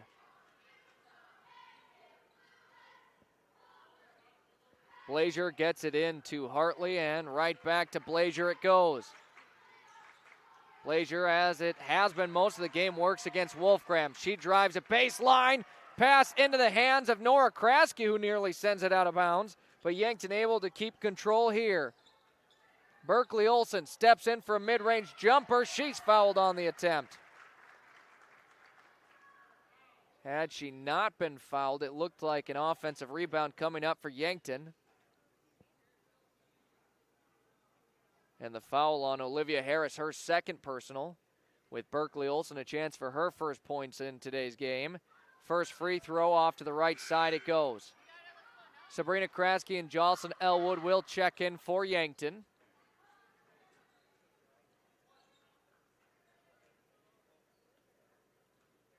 And Olson on the second attempt here.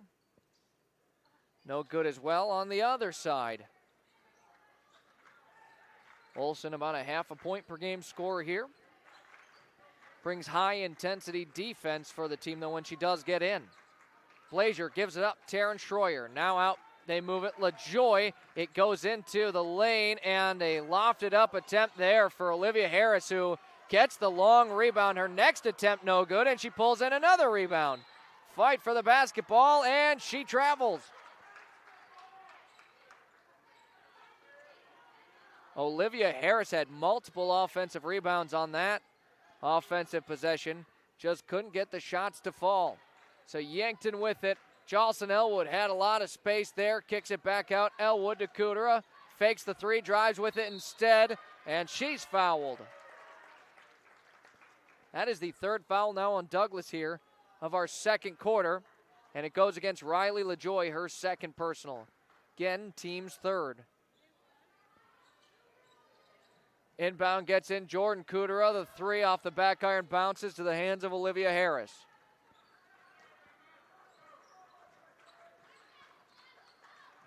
Up ahead, Blazier moves it and will give it up to Harris. Harris wants to drive with it. She gets stopped by Sabrina Kraske. Finds Blazier, gets the three off in time, but can't bury it. Berkeley Olsen the rebound. Yankton moves quickly up ahead. Brenna Elwood baseline. A couple of quick passes. Berkeley Olsen for three. Berkeley Olsen gets the triple out of the hands of Sabrina Kraske, who gets the dime. 22-6, Yankton leads. It's the largest of the night, a 16-point difference. Blazier brings it in, will give it up. 2:35 to go in our first half. Douglas has not scored in this second quarter until, no, that one doesn't drop. Jocelyn Elwood the rebound, and Yankton a chance to just continue extending their lead here late in the second quarter. She hands it off to Jordan Cooter, who drives with it and is called for a travel. A lot of subs in as September round. Eden Wolfgram check in for Yankton. On the flip side, we see Kalani St. Andre and Ramsey Johnson, I believe, are the two subs in for Douglas.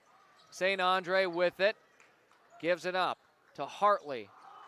Now the ball taken away. Eden Wolfgram has it, off to the races. Slows things down, settles in for a short jumper. That one was halfway down. Didn't drop, but September Round offensive board. Berkeley Olsen a long two off the back iron it goes. Wolfgram got the rebound.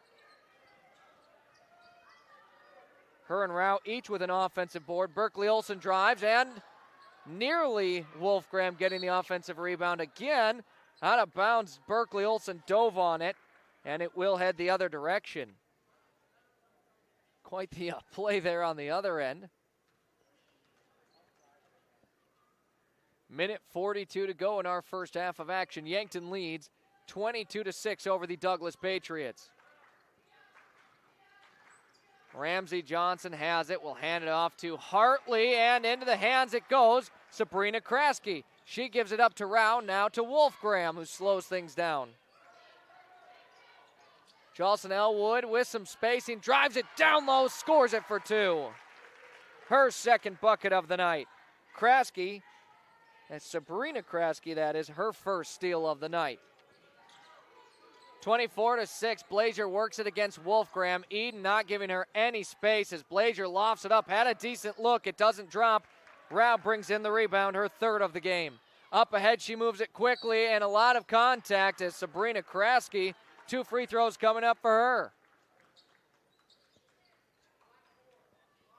Foul goes against Kalani St. Andre.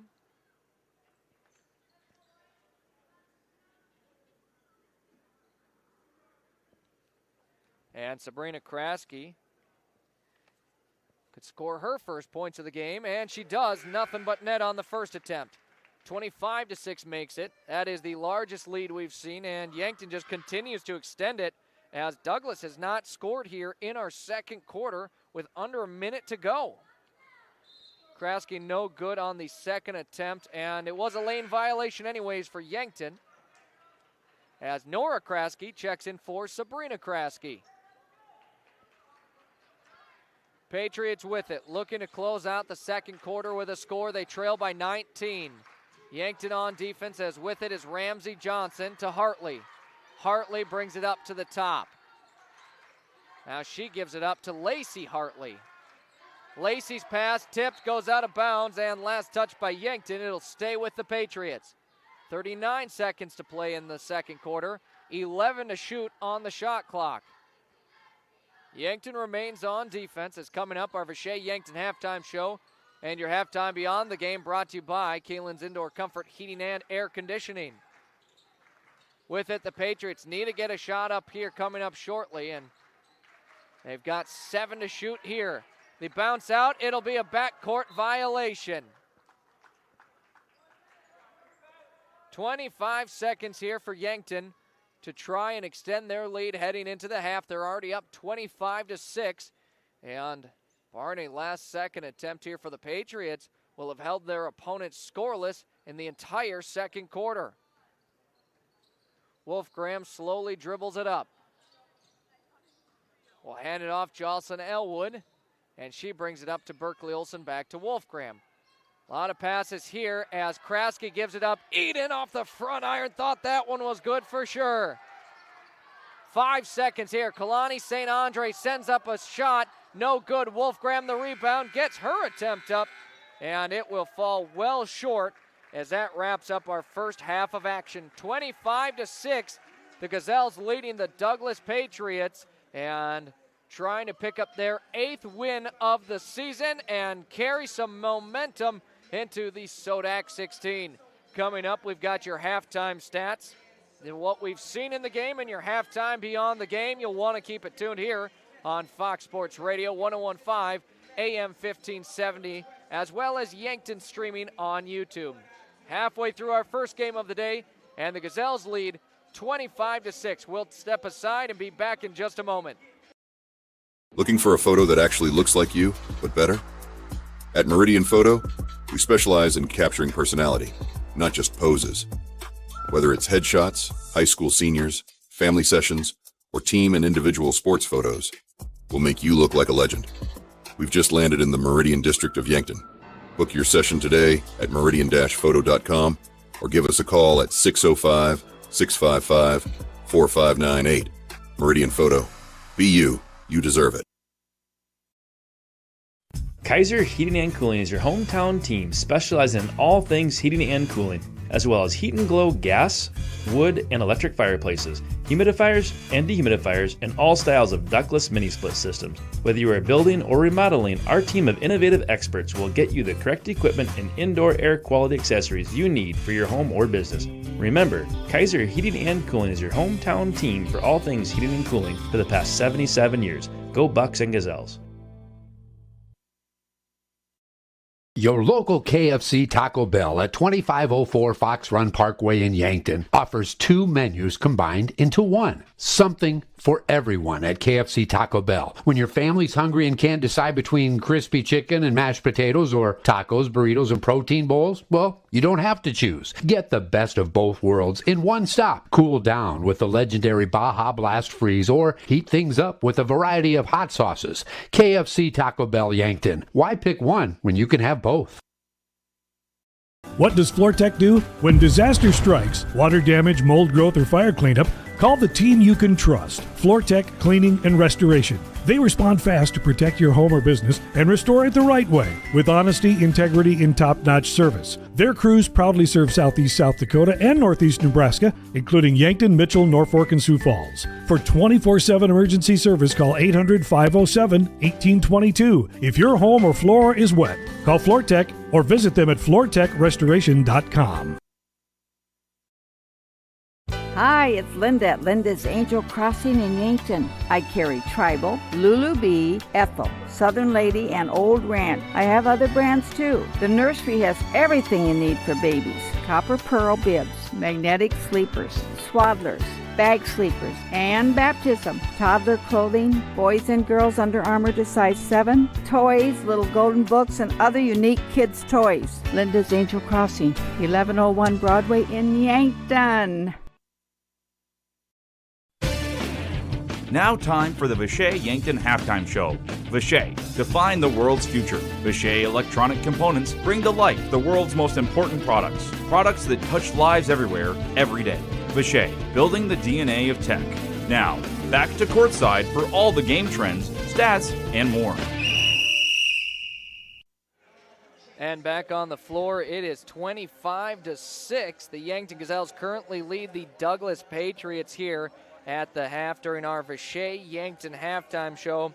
And for Yankton, it's definitely the defenses. I said if they held their opponent under 40 points, they should be feeling good. Right now, they're pacing, of course, to only give up 12 points in this one. We'll see how realistic that is. But holding the Patriots scoreless in that second quarter was huge for Yankton and just very impressive. It's not very easy to hold any high school varsity team to no points in an entire quarter. And another thing that's worked really well is really the fouling. Yankton has not fouled hardly at all. Just really overall, it's been a very good game for them, and feel like they are definitely in control right now with a great opportunity to come away with win number 8 here in tonight's game. Your halftime stats: Jocelyn Elwood with 4 points, 3 rebounds, 1 assist, 1 steal, and a block. Eden Wolfgram with 7 points, 4 rebounds, 1 assist, and 2 steals. For Nora Kraske, 1 assist and 2 steals. Jordan Kudera has 3 points, 2 rebounds, an assist, and a steal. September Rao with 6 points and 3 rebounds. And coming off the bench, Kelson Wells with 2 rebounds and a steal. Berkeley Olsen, 3 points, 1 rebound, 1 steal. Sabrina Kraske with 2 rebounds, an assist, a steal, and a block. And then Brenna Elwood with 1 rebound and 1 assist. It is now time for your halftime Beyond the Game. And as always, that's brought to you by Kalen's Indoor Comfort Heating and Air Conditioning. When you want comfort, you want Kalen's. Into the weekend, the high school honor band at SDSU continues today.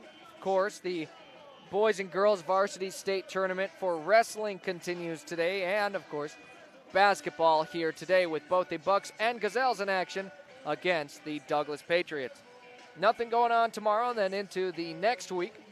Monday, with middle school boys basketball, 7th and 8th grade games, and Stewart Elementary vocal concert, grades 1 through 3, at the Yankton High School SAC Main Theater from 7 to 8. Into Tuesday, high school and middle school parent-teacher conferences from 4 to 8. Also an elementary school open house for first grade at Beadle Elementary School from 4:30 until 6 o'clock. High School National Honor Society induction ceremony will take place on that Tuesday, March 3rd, at the Yankton High School SAC Main Theater from 6:30 to 7:30. Nothing going on Wednesday. And into Thursday, the high school parent-teacher conferences continue from 4 to 8. Beadle Elementary with another vocal concert for the 1st through 3rd graders. Again at the Main Theater. That will be from 7 until 8:30. And to wrap up the week, Varsity State Tournament for debate at Aberdeen Central High School. Time to be determined. And the middle school all-state band at the Mitchell High School Performing Arts Center. Time also to be determined. And then next Friday, the Yankton Gazelles will have their Sodak 16 game, and it's all important as you win and you are in to the state tournament. And who doesn't love going to a state tournament? The players love it, the coaches love it, us media guys love it. It is just fun across the board. And then into Saturday, the Bucks will have their Sodak 16 game as they look to shake things up in the standings, as both Bucks and the Gazelles currently the 13 seeds in Double-A for their respective boys Double-A and girls Double-A, and trying to bump up a little bit as we head into the final game here today. Bucks to take the floor after the Gazelles here against the Douglas Patriots. We'll be live for all of it, as after the game we'll have a quick First Dakota National Bank post-game show, our hot hands of the game for the Gazelles, and then right into our pregame for the Bucks. This is the regular season finale, Yankton Athletics, presented by First Dakota National Bank, Yankton. Yankton Rexall in the Meridian District, Yankton, for all your gifts and decor needs. It's the only place in town to find both Hallmark ornaments and cards for any occasion. They also have Willow Tree and Precious Moments collectibles, the perfect anniversary and wedding gifts, nativity scenes, Watkins products, and single Abdallah chocolates. The Yankton Rexall Pharmacy for all your prescription needs. Yankton Rexall at the corner of 3rd and Douglas, downtown Yankton. Hi, I'm Franny Kiefer with the Yankton School District Alumni Association. We strive to create a community of alumni and friends who support extracurricular and educational opportunities in the Yankton School District. Through scholarships, grants, innovative education opportunities, and staff appreciation. With us, you will keep connected to a community of Yankton School District alumni and friends all over. You can help continue to pay it forward and help future graduates. Register today at the Yankton School District Alumni Association website. Pied Piper Flowers and Gifts on the corner of 15th and Broadway in Yankton. Your full-service flower and gift store. Beautiful fresh flower arrangements to artificial arrangements. Gifts, sympathy, foodie items to snarky gifts. Stop by and let the gals at Pied Piper give you the personal service you deserve. Brighten your day and head to Pied Piper Flowers and Gifts, where you'll find something new every time you go. Pied Piper Flowers and Gifts Yankton, they deliver. And out of the half, Yankton currently up 25-6 here as we enter our third quarter of action on the floor. It is the regular season finale for the Gazelles and the Bucks to play after, and their regular season finale, both against the Douglas Patriots. Appreciate you tuning in here tonight as the Gazelles will start with the basketball to open our third set of action. Yankton moves it left to right here as you watch it on Yankton streaming on YouTube. And we'll look to score first here as Cooter drives to the lane and is fouled. She's got free throws coming up. Yankton has not given up any points in about the last, well, nearly 12 minutes of game time. That's over a quarter long. Cooter, the first attempt off the back iron, bounces, no good.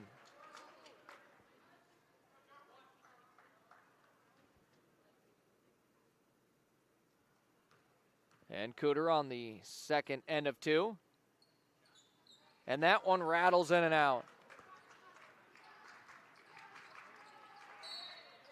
Foul here now. No, a kicked ball, I believe. Wolfgram got her foot on the basketball as she was forcing some pressure on Emma Blazier of the Patriots. She's not made life easier for her here in today's game. Now some discussion between the officials and should be good to go now. Yep, here we go. Patriots, their first offensive set here of our third quarter. Blazier gets it right back out of the inbound. Tries lofting it down low to LaJoy, gets it right back.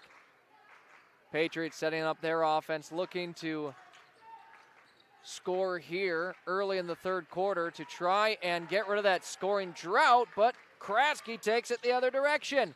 Wolfgram sprints it up ahead. Rao finds some space. Couldn't quite get that one to drop. Great look for September Rao, and already a timeout on the floor called here by Coach Clark of the Patriots. As it is 25-6, 7:14 to go in our third quarter of action. Gazelles leading this one by 19. When we return, it is a 60-second timeout for Coach Clark. We'll take a 30-second break and return in just a moment on Fox Sports Radio and Yankton streaming on YouTube. Interior technicians. Jerry, I need your help. I'm in a real pickle. How can we help? We clean carpets, furnace and duct cleaning, mold remediation, fire restoration, water damage restoration, office cleaning, and much more. No, Jerry, I'm in a real pickle. I'm stuck and I can't get out. Hang on, I'll send you a pic so you can see what I mean. Oh my gosh. When you need it clean, call the Intech team. Fixing pickles since 1984. Back to the floor, a quick timeout. Not even a minute into our third quarter. Coach Clark clearly didn't like something that he was seeing on the floor and wanted to make sure to nip it in the bud here. 25-6, Yankton leads with 7:14 to go here in our third quarter. So essentially the entire second half to go. Inbounding it here, they loft it deep to Taryn Schroyer, but Nora Kraske ends up with it. Back-to-back games for her now with 4 steals, and she could add on to that total here tonight with plenty of game time left. Rao between the legs brings it in, gives it out to Jocelyn Elwood, finds some spacing for a mid-range jumper, scores another one. She's up to 6 in tonight's game. That is the first score we've seen in the third quarter, and Riley LaJoy fighting for the inbound. Nora Kraske will now up to 5 steals. Yankton back on offense. It goes out. September Rao has some spacing. Thought that one was dropping. Instead ends up on the far side of the rim. Yankton with a 21-point lead. That one bobbled into the hands of who else but Nora Kraske. Eden Wolfgram crosses over, swings it out. Jordan Kudera, mid-range jumper, nothing but net. The Gazelles taking over early in the third quarter, 29-6 they lead, and really have not given the Patriots any opportunities on offense. Up ahead, the Patriots can set it up now, and Emma Blazier works with it. Blazier against Nora Kraske, bounces it to Taryn Schroyer, now across the court to Olivia Harris, step back 3, halfway down. No good offensive rebound, stays with the Patriots. Blazier nearly lost it out of bounds, keeps it alive, and that one rims in and out. Another offensive rebound. Finally, a Gazelle brings it in, and September Rao, her 4th rebound. Yankton a 23-point lead, as we'll have a few subs in for Yankton. Getting fouled there was September Rao, and it will be foul number 2 in the third quarter. Checking in for Yankton, a clean sweep here. It'll be Kelson Wells, Berkeley Olson, Addison Muth, Sabrina Kraske, and Berkeley. I'm kind of forgetting who I mentioned. Brenna Elwood gets it in beyond the 3-point line, works at baseline, pass is tipped out. Stays with Yankton. As we'll rework on that. Floor made up of Sabrina Kraske, Addison Muth, Berkeley Olson, Brenna Elwood, and Kelson Wells now. 5.5 to go in the third. Yankton up 29-6. Inbound gets into Berkeley Olson at the elbow, swings it out. Sabrina Kraske pump fake the 3. Her shot swatted on the short attempt. Taryn Schroyer reels it in. She wants to move quickly and now slows things down. She gives it up on the near side. Olivia Harris fires it from range. No good, but hits it in the hands of Schroyer. And Schroyer gets the bucket and the foul. That is the first time the Patriots have scored since about 2 minutes left in the first quarter of action.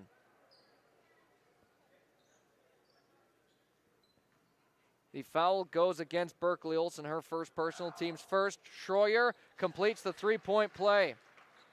29-9, it makes her score on the Fox stop of Yankton's scoreboard. Wells with it, gives it up to Sabrina Kraske.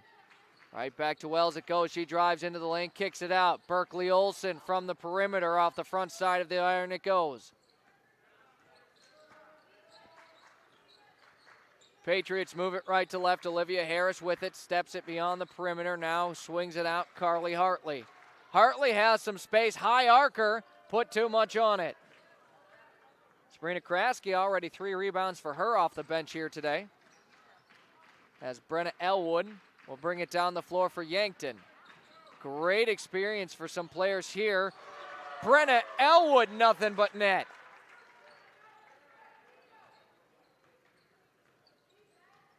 So Brenna Elwood, her first score of the game, comes from range and puts her team up 32-9, and a quick foul on Kelson Wells here. Yankton's second now of the quarter.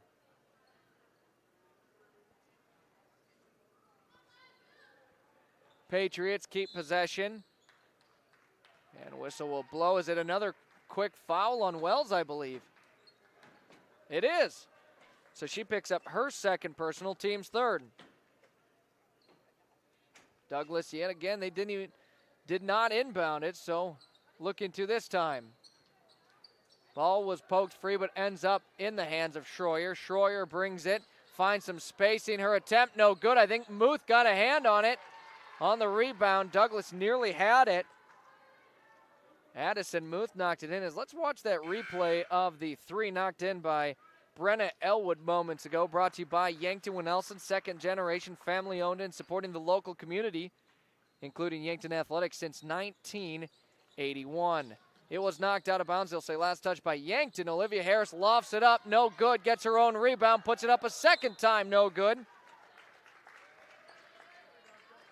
Kudera brings in the rebound and is fouled. So back-to-back fouls here. 3:50 to go in our third quarter. Yankton leads at 32-9. Jordan Kudera has checked back in, drives a baseline, swings it out. Brenna Elwood, her second triple of the night, drops. She's up to 6 in this one, the second feed of the night for Jordan Kudera. Yankton now up to their largest lead of 26. It's 35-9. Olivia Harris moves it into the near side, gets cut off by Berkeley Olson. A bounce pass to Hartley in the lane. They swing it out, Taryn Schroyer. Schroyer loses the basketball, and with it, Sabrina Kraske. Yankton the defensive stop. They move it quickly down the floor. Wells, I believe they'll say it was a clean block, but it will stay with Yankton as it went out of bounds.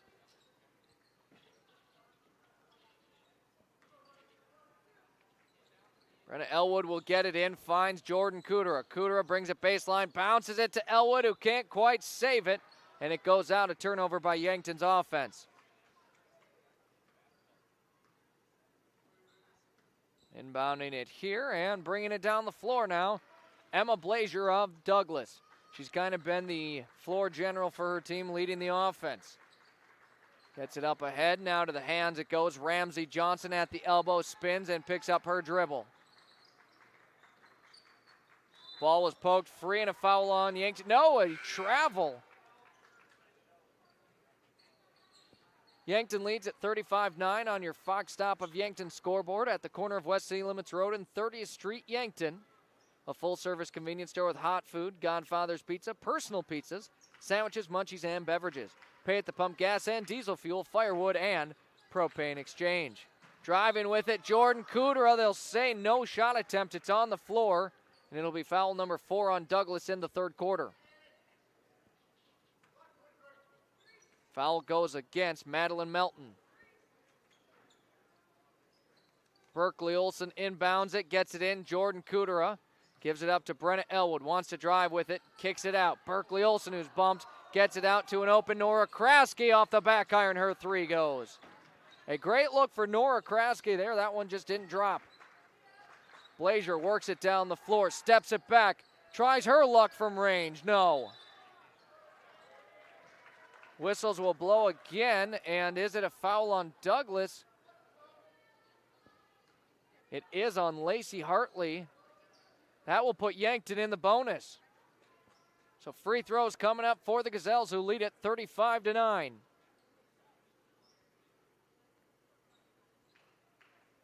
Headed to the free throw line, Nora Kraske.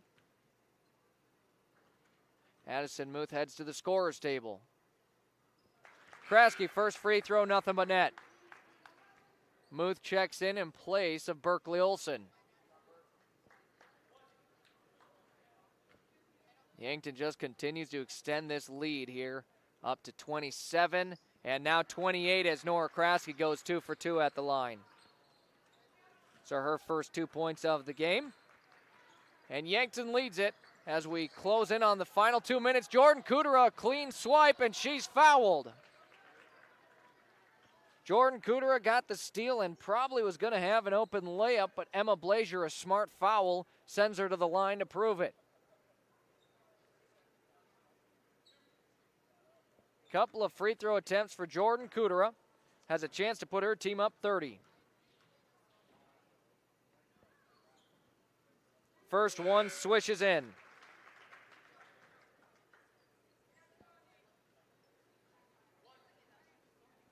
And Jordan Kudera up to 7 points in this game.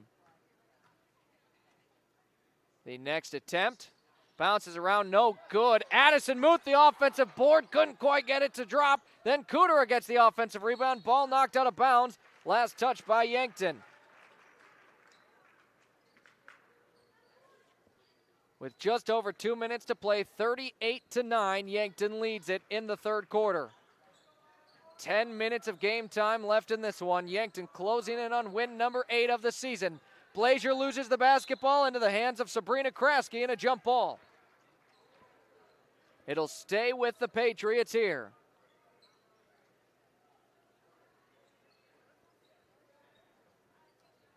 Inbounding it will be Ashlyn Blasius. Lofts it up, and the pass was tipped. Ball's on the ground, ends up with Sabrina Kraske. Any number of Gazelles could have had the steal there. It will be credited to Sabrina Kraske. Now Nora Kraske with it into the lane, moves it, and she's called for a travel.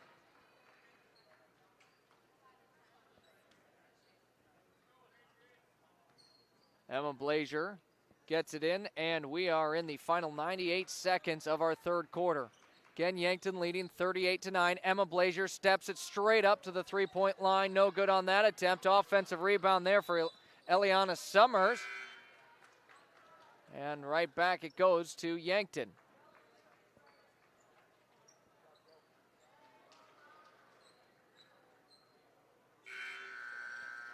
The buzzer sounds, and Jordan Kudera is now on the bench here for Yankton. Kelson Wells back in.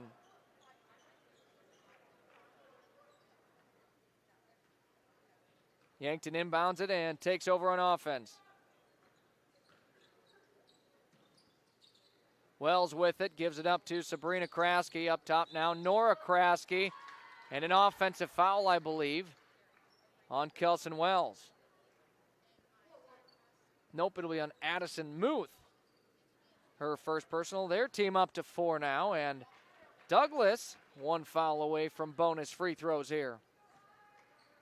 Patriots take it over on offense. With it, Blasius takes a screen, moves it to the far side of the floor. Swings it up top into the hands of Lacey Hartley. Lacey, her pass tipped into the hands, it goes, of Nora Kraske. She lofts it up ahead to Sabrina. Sabrina no good on the attempt. Wells the offensive rebound. Her attempt no good. And then Muth finishes the job. Addison Muth, her first score of the game there. Got Nora Kraske for 7 steals, by the way, as Yankton leads 31. It's 40-9. No good is the attempt on that side. Kelson Wells the rebound, and was it a foul or did she step out? I believe a foul, which will result in free throws. Now we do have a running clock due to the 30-point rule here in the second half, as it will only stop the remainder of this game for free throws and timeouts. That's the 7th foul for Douglas here of the quarter, as a swish on the first free throw attempt for Kelson Wells. Foul against Madeline Melton, her 3rd personal. Next one is good as well. And it is 42-9. Yankton leading as we have our final 15 seconds here of the third quarter. Ashlyn Blasius with it.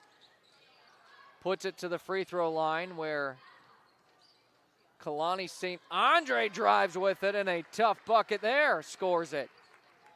As time will run out in the third quarter, 8 minutes to play in this one. Yankton is just moments away from win number 8 on the season. It's 40-11. 42-11, that is. Gazelles leading here. At Anytime Fitness Yankton, your fitness journey starts with one step, and Anytime Fitness will be with you every step of the way. Open 24 hours a day with top-of-the-line equipment and guidance you need to reach your goals. Plus, your membership gives you access to every Anytime Fitness gym anywhere. No matter your goals, no matter the time, you belong at Anytime Fitness Yankton. Located at 2509 Fox Run Parkway. Start today at Anytime Fitness, where your fitness journey never stops. Lucky for us, life is full of choices, big and small, just as it should be. They define us, make us who we are. And when it comes time for you to choose, a car, home, your next big adventure, or start a new business, Farmers Union Insurance has the variety of choices to make sure you have the perfect coverage to protect each perfect moment. Farmers Union Insurance. 24 minutes of game time are through. 8 minutes to go. Yankton leading 42-11 over the Douglas Patriots. Well on their way to win number 8 of the year. Gazelles open the fourth quarter with the basketball. Nora Kraske fires a triple. Halfway down it goes and pops straight out. Patriots with it, and it's Olivia Harris. Drives it into the lane, throws it up. No good on the attempt. Muth the rebound, her third of the game. Brenna Elwood finds Kelson Wells. Now to Nora Kraske, who brings it down low. Addison Muth tries the attempt. Her shot denied. Riley LaJoy. Fight for the basketball. Brenna Elwood ended up with it and got a steal. Now she gets tied up, just hits it out. Whistle will blow, and I think a foul on Douglas. Checking in here is Olivia Woods in place of Nora Kraske for Yankton, as Yankton will inbound it. It was a foul on the Patriots. Inbound gets into Brenna Elwood. Brenna tries bringing it baseline, has some room. Her pass tipped up and knocked out of bounds. Last touch there by Ramsey Johnson.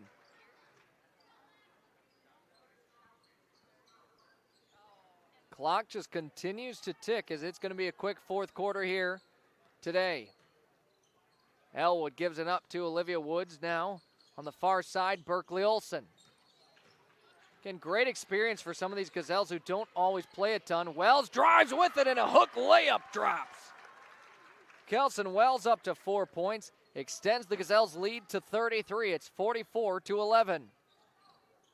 On the far side, Emma Blazier has it, works it baseline, lofts it up, no good. Woods the rebound. Yankton moves it quickly down the floor, and a carry's going to be called on Brenna Elwood. Under 6 minutes to play, 44-11.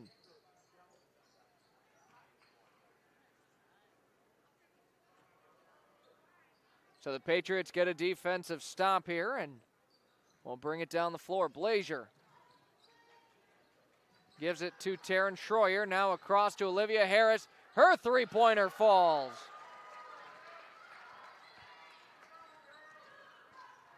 Olivia Harris, one of the seniors for Douglas.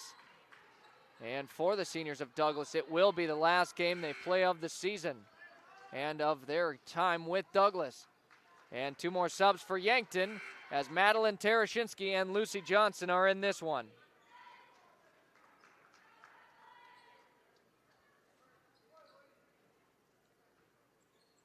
Woods gets it into Lucy Johnson as we cross into the 5-minute mark in today's game. Woods to Tarashinsky, down low, moves it Johnson. Back out to Tarashinsky, a nice move, and her attempt blocked on the mid-range jumper, that is. Blazier down the floor for Douglas, and she gets a good look from range, and that one's knocked in. 2 3-pointers already made here in the fourth quarter for Douglas. They've already got as many points as any of their quarters they've had here today. 4.5 to go in this one. Lucy Johnson into the lane, now out they move it. Olivia Woods spins it into the lane, out to Muth. 14 to shoot for Yankton on offense. With it, Madeline Tarashinsky drives it baseline. Ball was knocked out of bounds. And Olivia Harris checks right back in here for Douglas. And Emma Blazier to the bench. Officially halfway through our fourth quarter here. Johnson spins it, works it down low. Lucy Johnson, that is, finds Madeline Tarashinsky. Gets the 3 to drop. Now they'll say a 2. Either way, she's got it.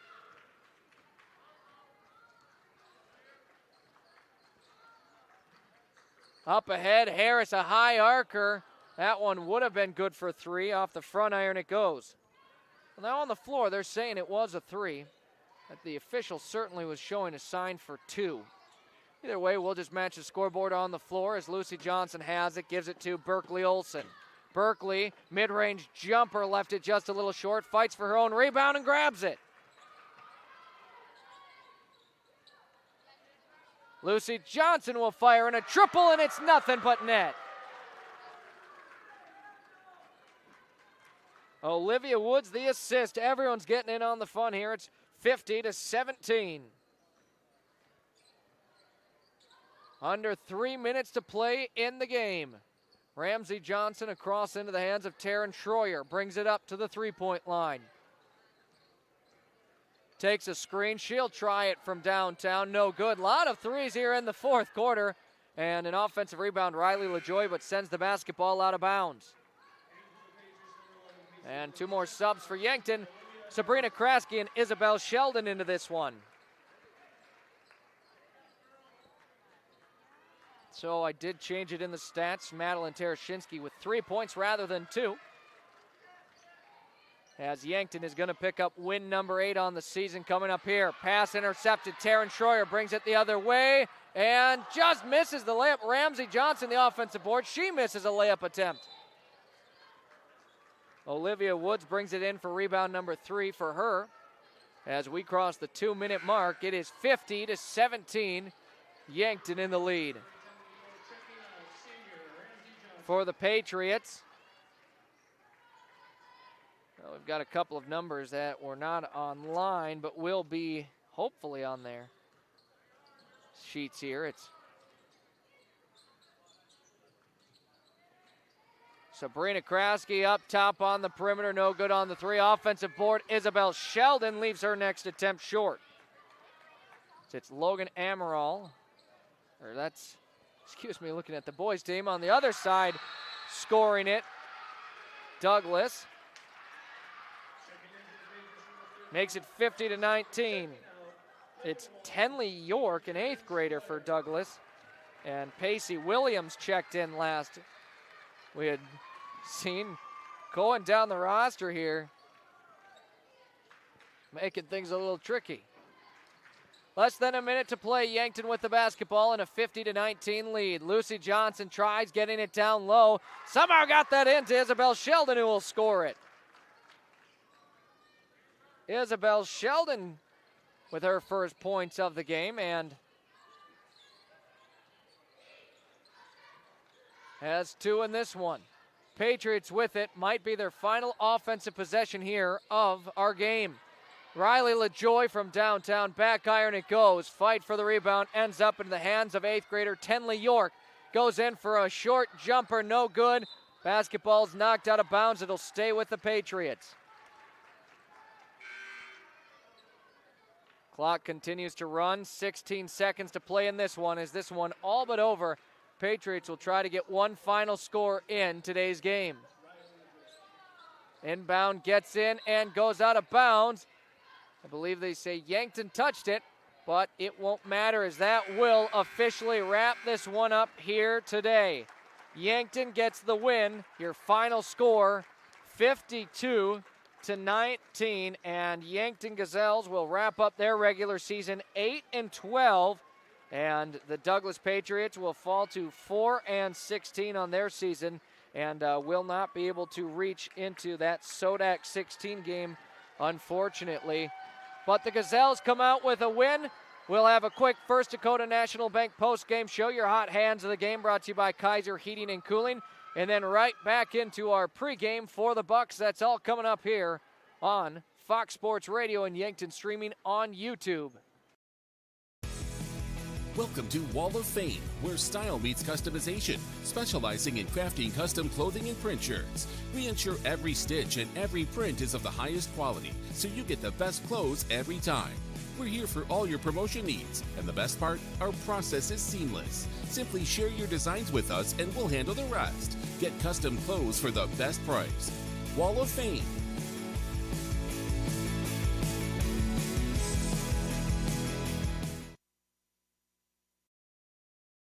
Triple Time Rudy's on the corner of 16th and Broadway, Yankton. Stop in and check out their wide variety of items. Grab some snacks, whether you want chips, popcorn, or something sweet, they have it. Ice cold beverages, or when you need that boost in the morning, coffee. You can also grab the best locally produced meats, meat sticks, and cheeses in the area. Guaranteed fresh. For those hot days, grab a Freezy too. Get all your car needs and 5 cents off a gallon when using cash. All at Triple Time Rudy's, Yankton. The Bonesetter Chiropractic, Yankton. I'm Dr. TJ Stotz. When you need chiropractic, we're here. We use a hands-on approach, decompression traction, electrical stimulation, acupuncture, and state-of-the-art examination techniques. We're happy to offer exercise and supplement advice as well. The Bone Setter Chiropractic, 215 Mulberry, Suite 9, Yankton. Call or text 605-401-5701. Bringing you comfort when there's discomfort.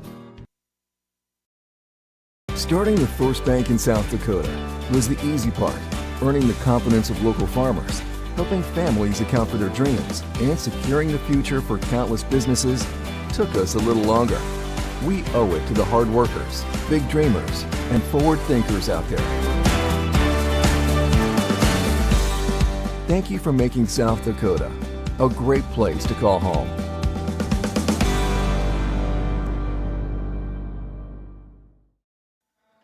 And back for our first Dakota National Bank postgame show. The Gazelles coming off a 52-19 victory over the Douglas Patriots, and will wrap up their regular season 8-12. Your final stats: Jocelyn Elwood with 6 points, 3 rebounds, 1 assist, a steal, and a block. Eden Wolfgram had 7 points, 4 rebounds, 2 assists, and 2 steals. Nora Kraske with 2 points, an assist, and 7 steals. I've got her down for. Jordan Kudera, 7 points, 4 rebounds, 2 assists, and 2 steals. And September Rao, 6 points, 4 rebounds. Off the bench for Yankton, Lucy Johnson with 3 points and 2 assists. Kelson Wells, 4 points, 4 rebounds, and a steal.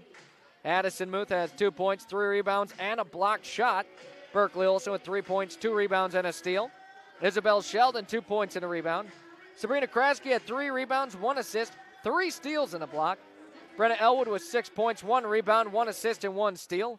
Olivia Woods with 3 rebounds and an assist, and Madeline Tarashinsky with 3 points. It's time for your Kaiser Heating and Cooling of Yankton's Hot Hands of the Game. Yankton's original and most trusted heating and cooling professionals for over 76 years. Kaiser Heating and Cooling, 808 West 23rd Street of Yankton. Well, a little bit different here today, as I'm giving Brenna Elwood the Hot Hands of the Game. Had 2 looks from deep, knocked them both in, ended with 6 points, a rebound, an assist, and a steal. So she will be our Hot Hands of the Game for the game. Brought to you by Kaiser Heating and Cooling of Yankton. As now we quick switch gears into our pregame for the Bucks and Patriots. That game coming up, and one more game for the Bucks before the Sodak 16 against the Douglas Patriots. Both teams playing a back-to-back with Yankton last in action last night as they took on the Spearfish Spartans and won 65-59. For Douglas, they hosted Brookings, and the final score was 61-56, which saw Douglas winning as well. Here's a look at the team's number this year. Yankton puts up 54 points per game, Douglas 50. Yankton allows 52.5 points per game, Douglas 61. Yankton's average game is a plus 1.2 point per game differential. For Douglas is a negative 11.3 points per game. Last year when they matched up, Yankton won 71-34, and this Bucks team is a threat come playoff time, and they look to continue their impressive run in the late season. Douglas will have a handful with them, but don't count them out. That's, of course, why we play the games.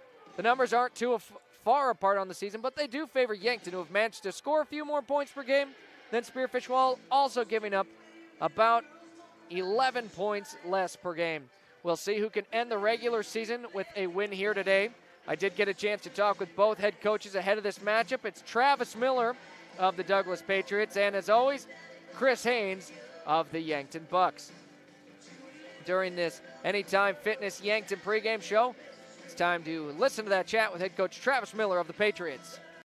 And on our coaches' conversations, it's head coach Travis Miller of the Douglas Patriots. Coach, how are you doing today? I'm doing great. Thank you. Great to hear. In the final game of the regular season for both you and Yankton, can you tell me about the season you've had so far? Yeah, it's been tough. I mean, obviously not as many wins as we would like, and I guess a lot of coaches probably say that at this time of season. But the boys have been working hard. I believe they've been improving. They definitely haven't given up. They haven't lost hope with not getting as many wins as we would like. So I'm happy with the attitude and the work ethic of the players. And you mentioned the improvement. Where have you seen that the most from beginning of season to now? I think just our defense has gotten better. We've gotten better at just keeping our man in front of us. I think our rebounding has improved. We're recognizing what's a good shot in the offense and taking care of the basketball better.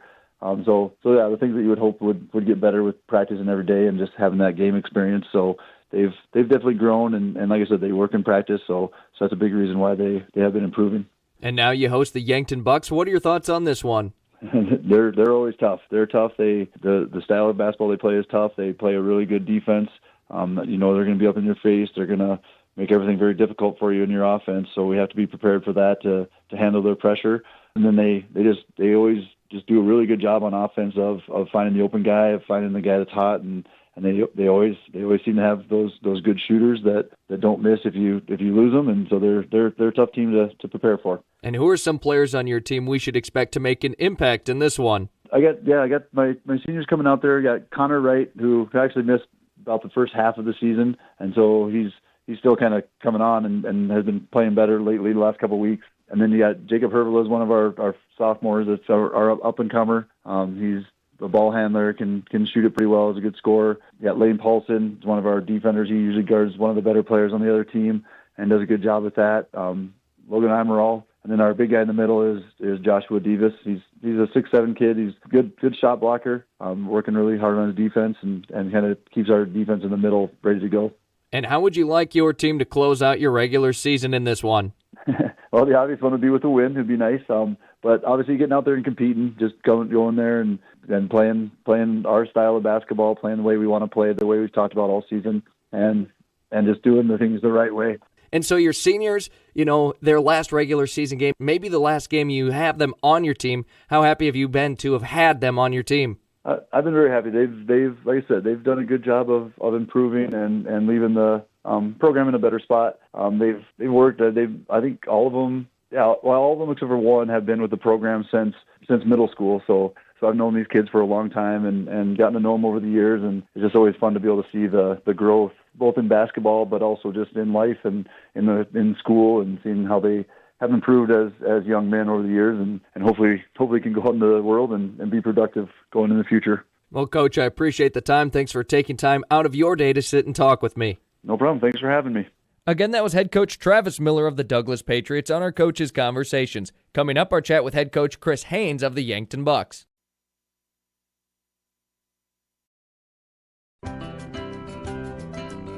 Authentic Mexican food goods with the family touch is here in Yankton at Angela's Mexican Store. From fresh produce and meats to the spices and the snacks you miss from home. Traveling or just moved? No problem. They accept money from many different countries. Check out the different kinds of money on the wall. Family owned, family loved. They treat you like family. Angela's Mexican Store, where culture meets community. Stop in today.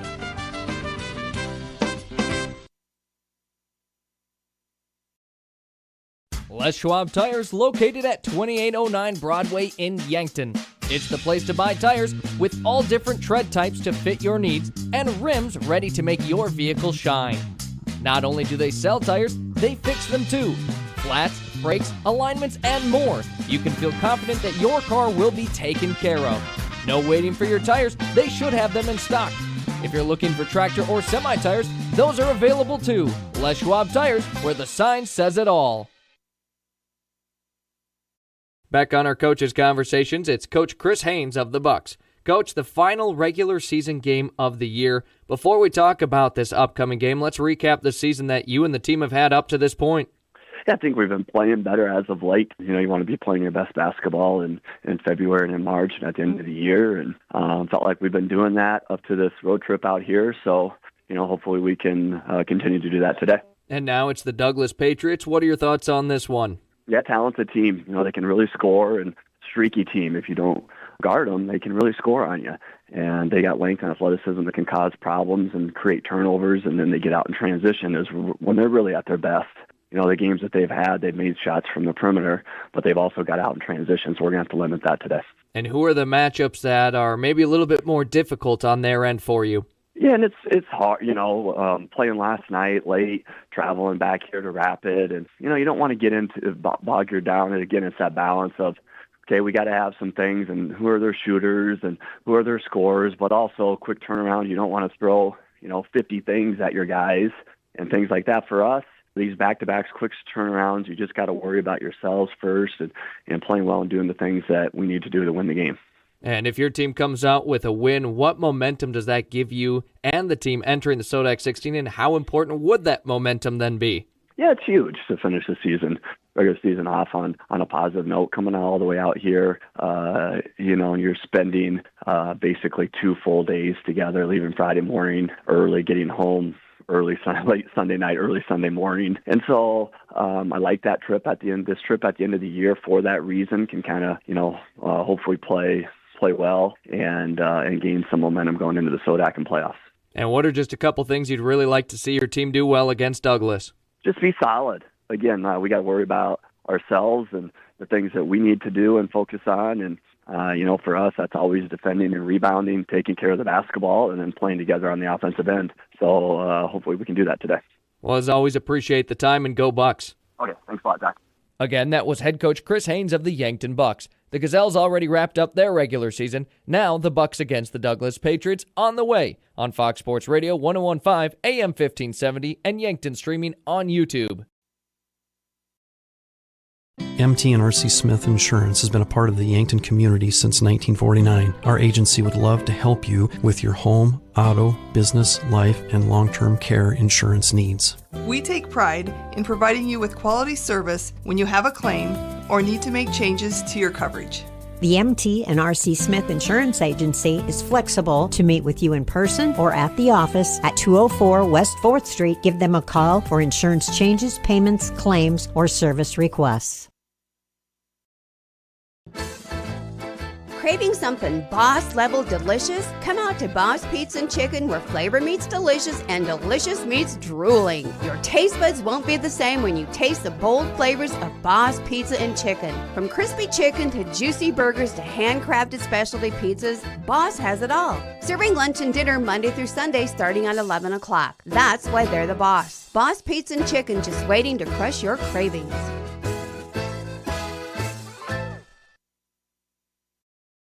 Warmer days are coming, and sooner or later your air conditioning will need to kick in as well.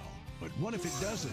Well, don't wait. Call Larry's Heating and Cooling. With 43 years in the business, we're very knowledgeable on what we do and how we serve our customers. You can rest assured that when you call day or night, someone will always pick up the call. Join our elite club today and become a priority member. Skip the line, get discounts on services, and have no overtime fees. Call Larry's Heating and Cooling for expert service from factory-trained technicians. Slumberland Furniture at 2401 Broadway in Yankton, home of Kirkland Furniture Groups, bedroom groups by Laguna, and dining sets by Tower and Catadel. They're also the only place to offer furniture by Flex Steel and the biggest selection of Lazy Boy in the area.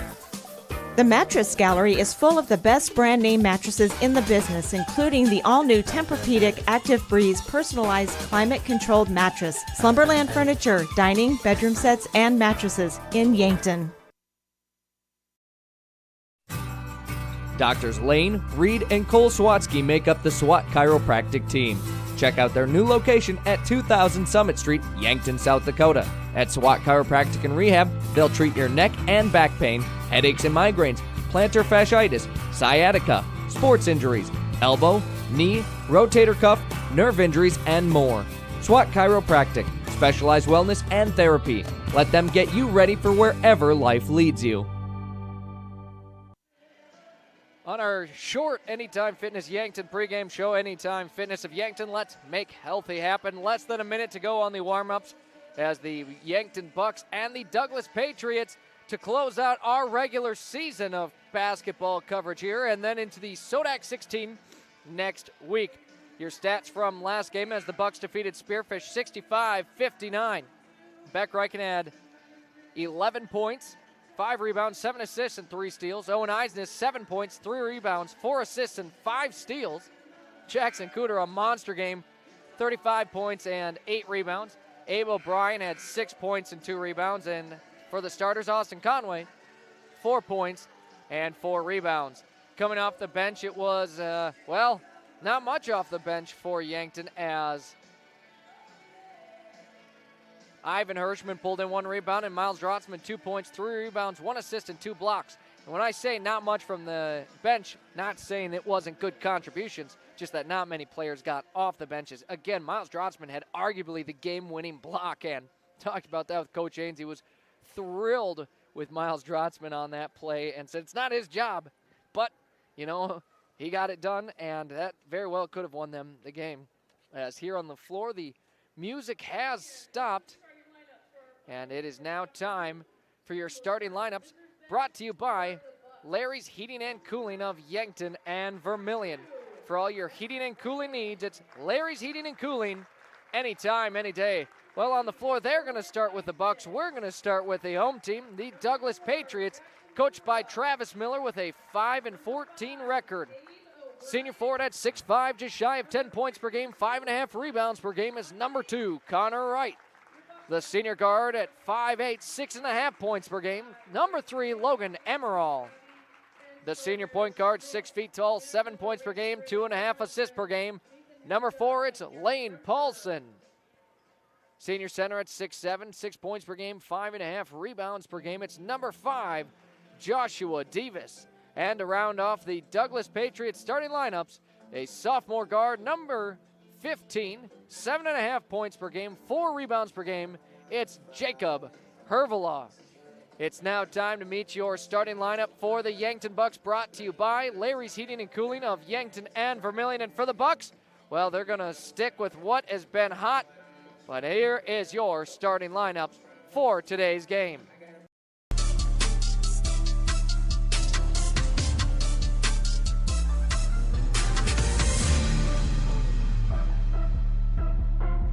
Beck Reichen, number 2, guard.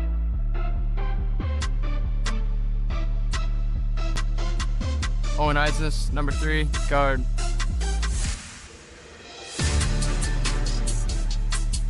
Jackson Kudra, number 4, guard.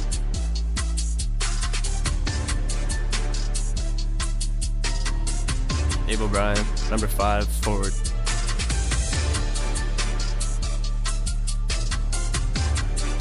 Austin Conway, number 52, center.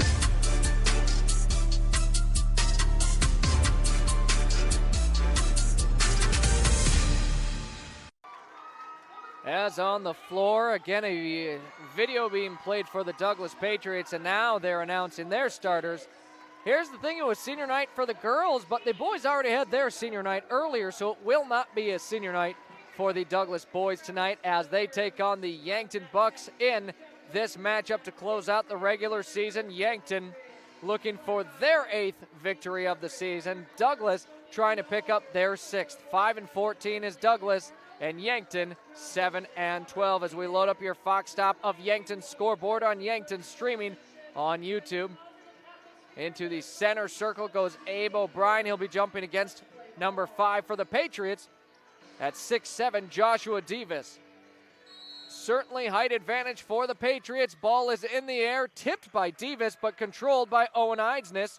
And Yankton will start with the first offensive possession of the game. Abe O'Brien tries the dead-on 3, bounces around and in. Abe O'Brien quick to get the scoring started, and Yankton a 3-0 lead right out of the gates. Now for the Patriots' first offensive set here of the game. Connor Wright with it. As it kicks it far side to Lane Paulson. Up top now, Davis. They try to work it down low. It goes out of bounds, and it will be Yankton basketball.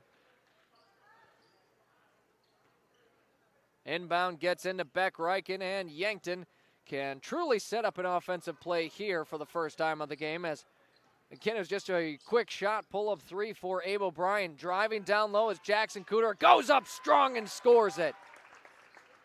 Jackson Kudra, his first score, and Yankton leads 5-0 with 7:05 yet to go in the first quarter of action. Lane Paulson sprints it down the floor for the Patriots and now gives it to the far side, Jacob Hervela.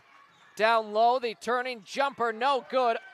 Isnes a rebound, and he's going to be fouled as he was dribbling it down the floor. As the first foul on Douglas here of the game, and our first overall. Just over a minute into the first quarter.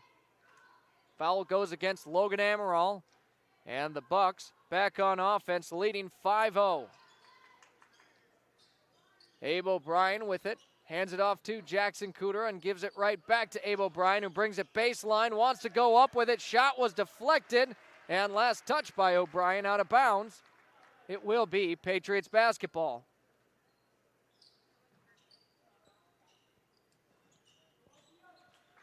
Patriots with it, and Paulson is able to shake Eidsness. Settles in for a short runner, and it's no good. Abe O'Brien the rebound, and Yankton moves it quickly the other direction. Beck Reichen had a great look at the hoop, and just a little too much he put on that one. Logan Amaral with it, works against Beck Reichen. Down low, moves it, and a push here on Yankton. Goes against Austin Conway, his first of the game.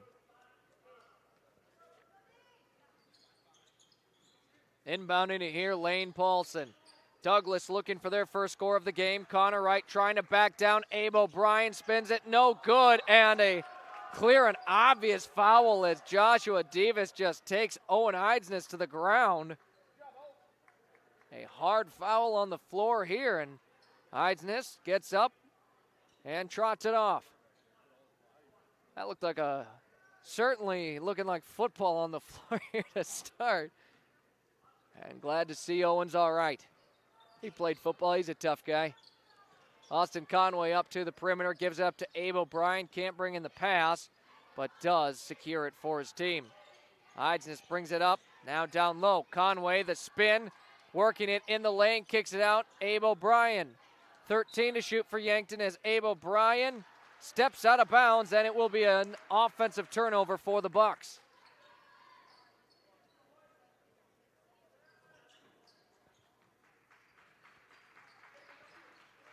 Patriots again looking for their first score with 5:35 to go in our first quarter. With it, Logan Amaral swings it cross court to the far side, Lane Paulson. Paulson spins it, has some room, ball knocked out of bounds by the Bucks, and it'll stay with the Patriots.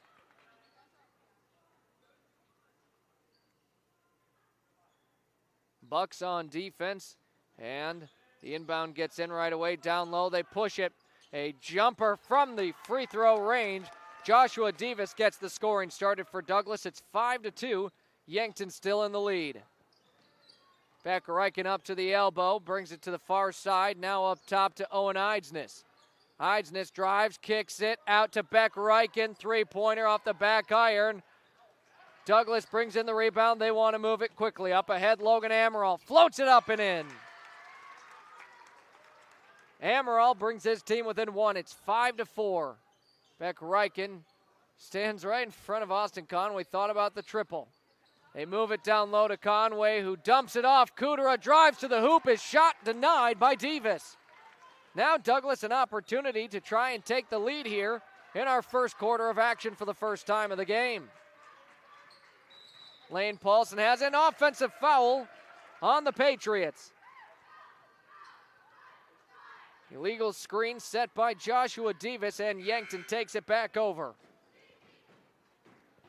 Benny Olson checks in here for the Patriots, a junior point guard. 4.5 to go in our first quarter. Yankton with it in a 5-4 lead. They got the first 5 of the game. Now it's been a 4-0 run for the Patriots. Kudera with it, settles in for a mid-range jumper off the front iron. No good on the attempt there. Ball is knocked out of bounds, and last touch by the Patriots. Yankton will keep possession.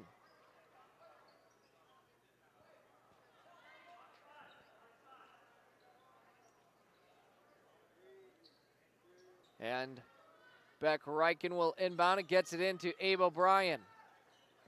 Up top, they move it around the horn. Now Beck Reichen makes a move to the free throw line. Picks up his dribble. Gets it to Kudera. Around the horn it moves. Eidsness finds a cutter, and Kudera scores it for 2 more.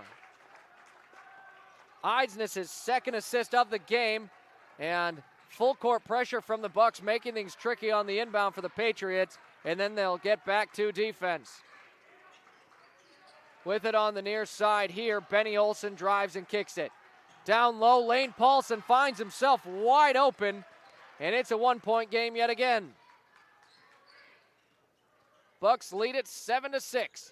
Now Miles Drotzman has it, brings it up to the top.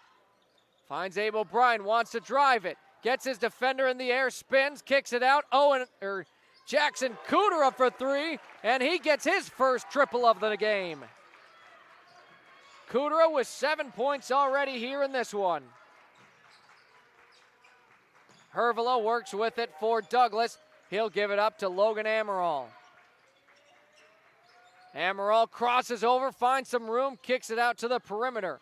Now Lane Paulson takes a Euro step and a Euro walk with it. And travels. It turns it over to the Bucks, who lead 10-6, just under 3 to play in our first quarter of action.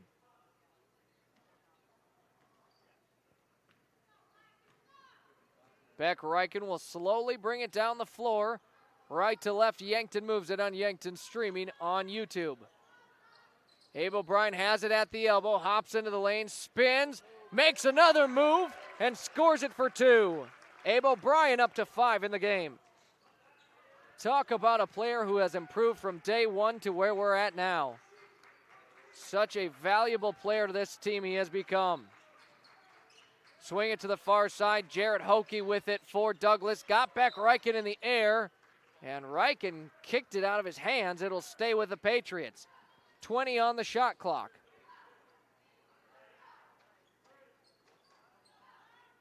Jarrett Hoke to inbound it. He's a senior point guard for the Patriots. Just has to lob it up. Eidsness got a hand on it, knocks it right out of bounds.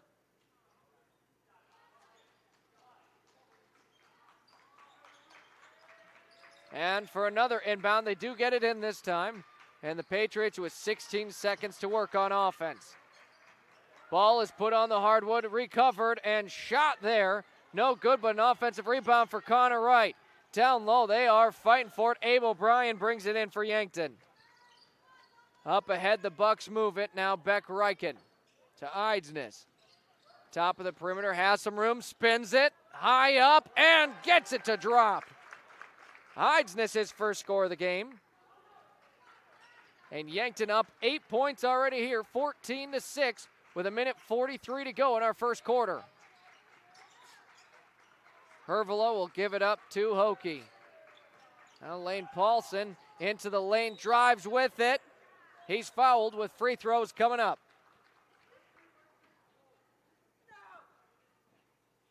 Owen Eidsness will get tagged with the foul call, his first personal, team second.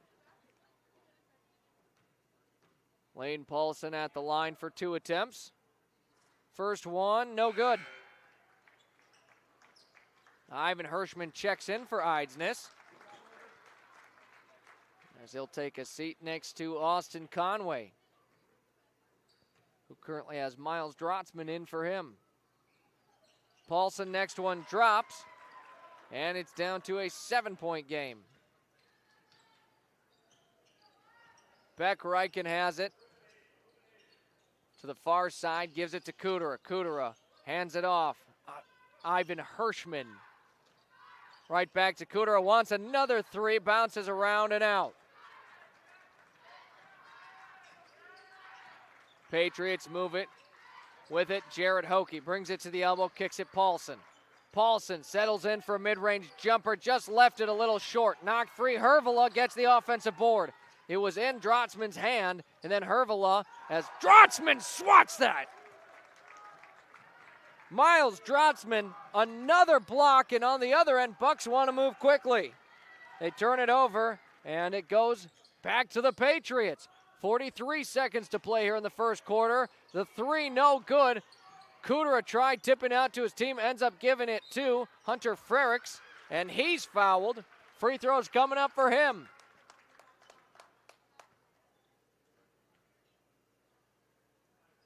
Foul goes against Abe O'Brien, his first personal, team's third, as there is 3 on each side now. 34.9 seconds to play here in the first quarter. Yankton leads 14-7. Hunter Frericks knocks in the first of 2 at the charity stripe. Austin Conway checks in place of Abe O'Brien. And in for Douglas is Joshua Davis.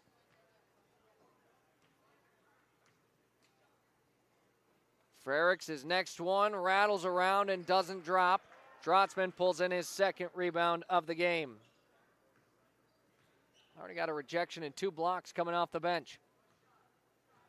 Beck Reichen has it near the half-court line, and he'll dribble it out. No shot clock here. Yankton wants the final shot of the first quarter. Reichen with it, still dribbling as we hit the 11-second mark, and Yankton's offense back to work with it. Kudera takes a screen from Conway, gives it up, finds Beck Reichen. Reichen launches it, no good. Conway, the offensive board, puts it up and just nearly had it.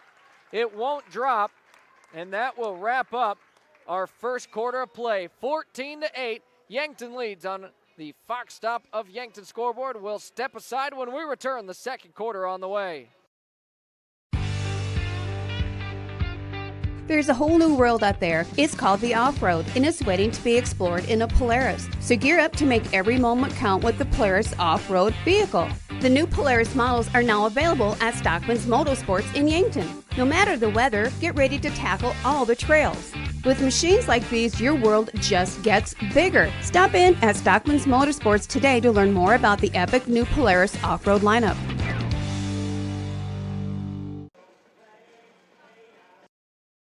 Imagine working for a successful global business with customers in 140 countries. That's Vishay Intertechnology, a Fortune 1000 maker of electronic componentry. Now imagine a company of that size with that kind of stability and a caring family-like environment. Learn more about what you can do at Vishay by visiting VishayCareers.com. Vishay is an equal opportunity employer. Vishay, the DNA of tech. Into our second quarter of action, the Bucks lead this one 14-8 over the Douglas Patriots in Box Elder, South Dakota. Douglas will start with the basketball here into our second quarter. And by the way, during our halftime, we'll probably have an assistant coach of the Gazelles to chat about their latest game against the Patriots, in which they won. Kudera tips the pass into the hands. It goes of Austin Conway. Yankton moves it, pushes the pace quickly. Beck Reichen laps it back around out beyond the three-point line. Bounces it down to Conway. Conway tried to find Hirschman. It bounces free, and luckily the Bucks are able to keep possession with it. Trotzman has it. Drives with it to the lane. Has some space. Gave it to Conway. Conway nearly losing it out of bounds. Stays in. Drives baseline. Has some space, and what a play there. Austin Conway looked like he was dead in the water. Instead, gives 2 points for his team. 16-8, the Bucks lead this one. Benny Olsen has it on the far side for the Patriots. They give it up Connor Wright. Connor Wright finds Lane Paulson. Paulson into the middle of the lane. Davis has his shot. I'm not sure if it was deflected, but it was an uncomfortable one for sure. Beck Reichen drives with it. A high layup, and what a finish. Beck Reichen somehow got that one to drop, and that's his first score. Every Buck starter has officially started as a foul on the play. Let's watch that replay of Beck Reichen's layup, brought to you by Yankton Winnelson, second generation, family owned and supporting the local community, including Yankton athletics since 1981. That's Yankton Winnelson, our replay sponsor here on Yankton, streaming on YouTube. Foul went against Jackson Kudera, his first personal and the team's first here of the second quarter. Sprinting up ahead, Lane Paulson, the circus attempt, no good, but Davis, the offensive rebound, his attempt no good. Now Lane Paulson goes up with the third attempt, and this one will drop for the Patriots. Jackson Kudera trots it down the floor for the Bucks, drives it down low, gets stopped baseline, just rises up and switches it in for two. He leads all scorers with 9 in this one to start. Jacob Hervela with it. Davis trying to get open, but Conway giving him no space. Davis does get it into the lane, gets tied up, and hands are on the basketball. It's a jump, and Yankton gets it back. They've got 18-12 on the scoreboard here at the floor, and okay, now they're just fixing. I was just going to say, thought I certainly had it at 20-12, and that is the correct score, or 20-10, excuse me. Yankton with the lead, 20-10. 5.5 to go. Walder with it. Coming off a big performance in JV. Had 25 points at the half. Hides in his pump fakes from the three. Kicks it out. Jackson Kudera behind the back. Saves it out to Walder. 10 seconds to shoot here. Conway gets it. spins it down low, has two defenders right on him, and his shot is blocked. Patriots move it down the floor. Logan Amaral with it. Amaral spins it, gives it down low to Davis. Davis goes up and scores it. 20-12, Yankton leads as we near the 5-minute mark in the second quarter. Kudera dumps it off. Eidsness can't get the triple to fall, and a foul now on Austin Conway. Austin Conway now with 2 fouls in the game. And that will be Yankton's second foul of the quarter. Conway takes to the bench. Abe O'Brien is back in for Yankton. Jacob Hervela works it down the floor against Eidsness. Got a hand on it, but couldn't quite pick it away. Into the corner 3, wide open and burying it is Hunter Frericks. Back down to a 5-point difference as Yankton had just taken over with a double-digit lead. Now a 5-0 run for the Patriots. Abe O'Brien head fakes it, drives it baseline, goes up and is fouled. Davis doesn't agree with the call, but he's going to be tagged with his 3rd personal foul now in the game. That is only the first team foul against Douglas in the second quarter. O'Brien with a pair of free throws coming up. First of 2 is in. Beck Reichen comes in for Grady Walder, and on the other side, Jarrett Hokie comes in for Joshua Davis.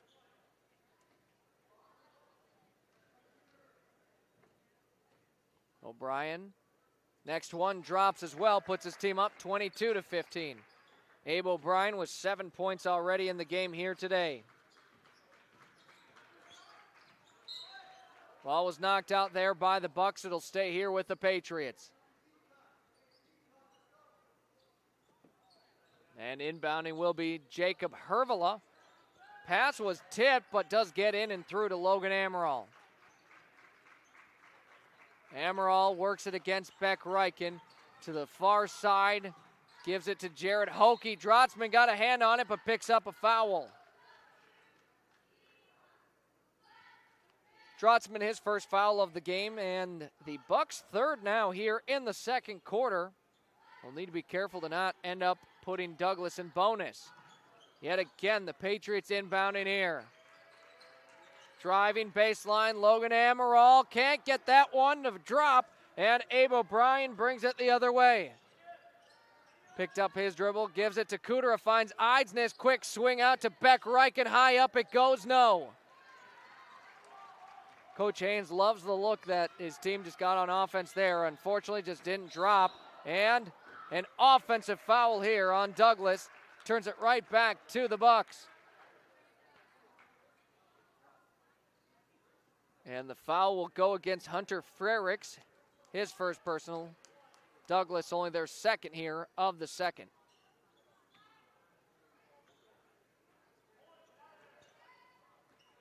Yankton leads it 22-15, 3:40 to play in our second quarter and in the first half in its total. Miles Drotzman drives to the lane. What a finish for Drotzman. Bucks find themselves back up 9. Amaral has it, crossing midcourt against Beck Reichen. Tries to give it to teammate Hervela and tosses it out of bounds. Yankton a chance to capitalize and again give themselves a double-digit lead.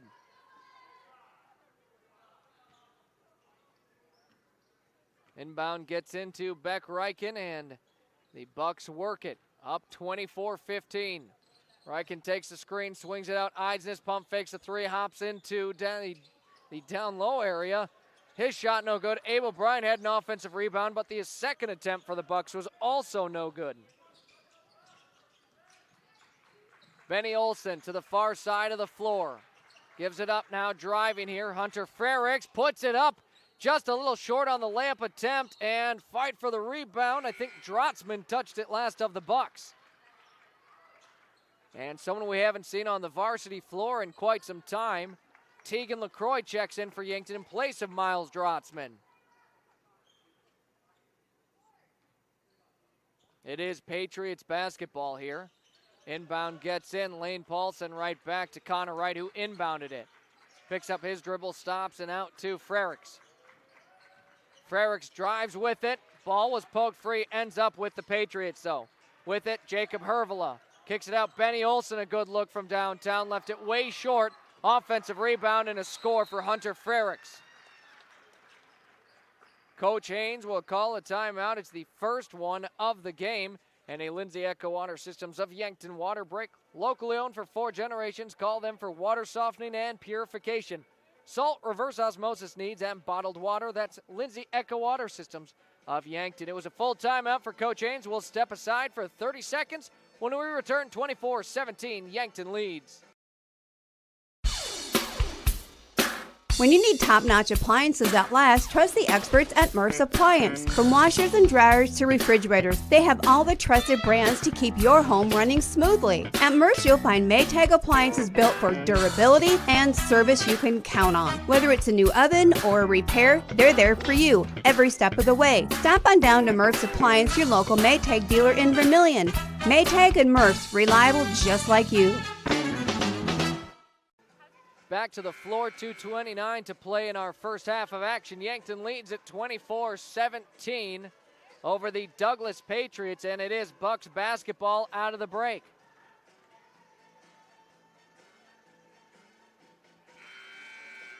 And the Patriots still chatting things over here, and Coach Haynes, well, I'm going to change that on my scoreboard. It was actually called a timeout for Travis Miller of the Patriots.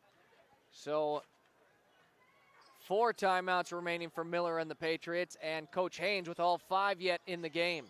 Kudera brings it up to the free throw line, settles in, and switches it in for another bucket. Jackson Kudera now into double digits yet again with 11 points. Lane Paulson has it for Douglas, gives it up now to the hands of Connor Wright.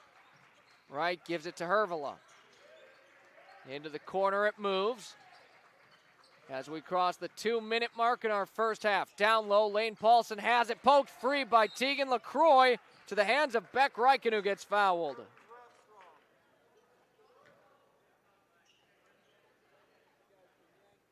Patriots pick up their 3rd foul here in the second quarter, which matches the Bucks total here in the quarter. And Yankton's offense takes over. Beck Reichen hands it off to Kudera, right back to Beck Reichen. Down low, they move it. Abe O'Brien spins, goes up with it, and scores it. Another 2 for Abe O'Brien, who's starting with a good game. 9 points for him already. 28-17, Yankton leads 11. And with it, the Patriots have the basketball. Lane Paulson sprints it by. Into the corner, 3, burying that one is Connor Wright of the Patriots. Yankton moves it down the floor quickly. Beck Reichen at the elbow, gives it up to Jackson Kudera. Kudera drives with it, reverse layup, no good. And Douglas brings it in. As we near the 1-minute mark here, it's 28-20, and a foul on Yankton. Bucks pick up their 4th team foul in the quarter, and Jackson Kudera his 2nd personal. 7 total fouls here in the 3rd quarter. Yankton with 4, Douglas with 3.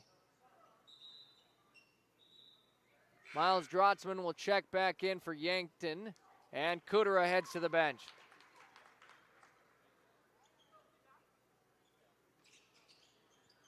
Patriots to inbound, they get it in, Connor Wright. Officially into our final minute of the first half. On the far side, Connor Wright. Now Benny Olson. Benny works it against Miles Drotzman, gets cut off on the baseline, kicks it up top. Connor Wright is triple no good. Drotzman brings it in and moves it quickly down the floor, trying to go coast to coast. He does! Miles Drotzman is really playing well in today's game. Puts his team back up 10. With it, Benny Olson, the runner, and just a little too much as Drotzman again brings it in, and now a timeout for Coach Haynes and the Bucks with 20 seconds to play here in our first half as we watch that replay of Miles Drotzman bringing in the rebound and taking it coast to coast. What a finish for the junior, who's up to 4 points, 4 rebounds, and has a rejection off of the bench already in today's game. That's the first timeout called by the Bucks. Each team with 4 remaining. Coming up, our Vishay Yankton halftime show and a chat with, more likely than not, one of the Gazelles' assistant coaches, as we talked with Coach Savvy yesterday, and kind of rotate through who we talk to, and we'll see if we get Coach Heider, Coach Muth. We'll be happy to chat with whoever after their win here to close out their regular season. It's 30-20, Bucks lead. 20.5 seconds to go in our second quarter. Yankton trying to extend it heading into the break. And Coach Haynes had them, dialed them in on a play. We'll see how it works. Jackson Cooter with it here for the Bucks. Working against Jacob Hervela. 7 seconds to play here in the half. Beck Reichen has it. Drives with it. He gets stopped. Just throws it up. And the circus shot drops for Beck Reichen as the Bucks close out the half with a score. It is 32-20.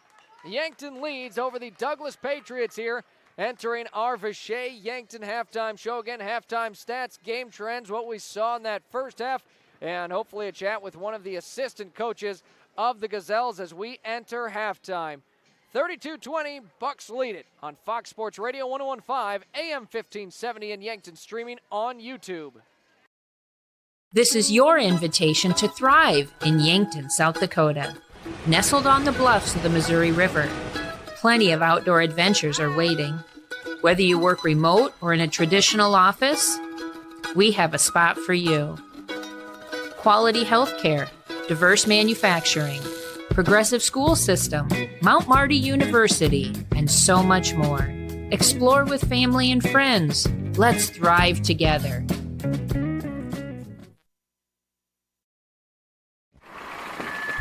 I knew I should have had those brakes checked at Graham Tire. It's all about safety. Tire mounting, balancing, wheel alignment, and shocks and struts and batteries, oil changes, and lube service. Graham Tire does these every day. And there's over an acre of tires. Graham Tire has them all, big and small. Tires for cars, trucks, campers, trailers, big rigs, and tracks. Honesty and integrity is a matter of pride since 1951. Graham Tire, Yankton.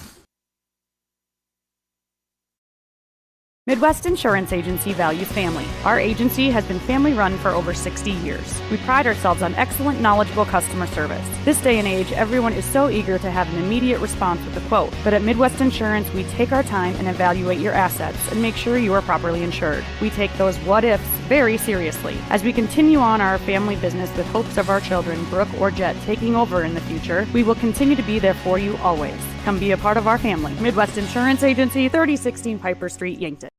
And back here for our Vishay Yankton halftime show, now joined by head coach Blake Savvy of the Yankton Gazelles. And coach, your team will wrap up their regular season with a big victory over the Douglas Patriots. What did you see in that one? I thought our half-court defense for the most part was good. I thought there was still good pressure. Communication slipped a few times and just switching onto some things, but holding them to a 6-point first half and a 0-point second quarter is nothing we can hang our heads about. Really happy with their effort coming out in the first half on the defensive end. And again, I thought offensively just a little bit off.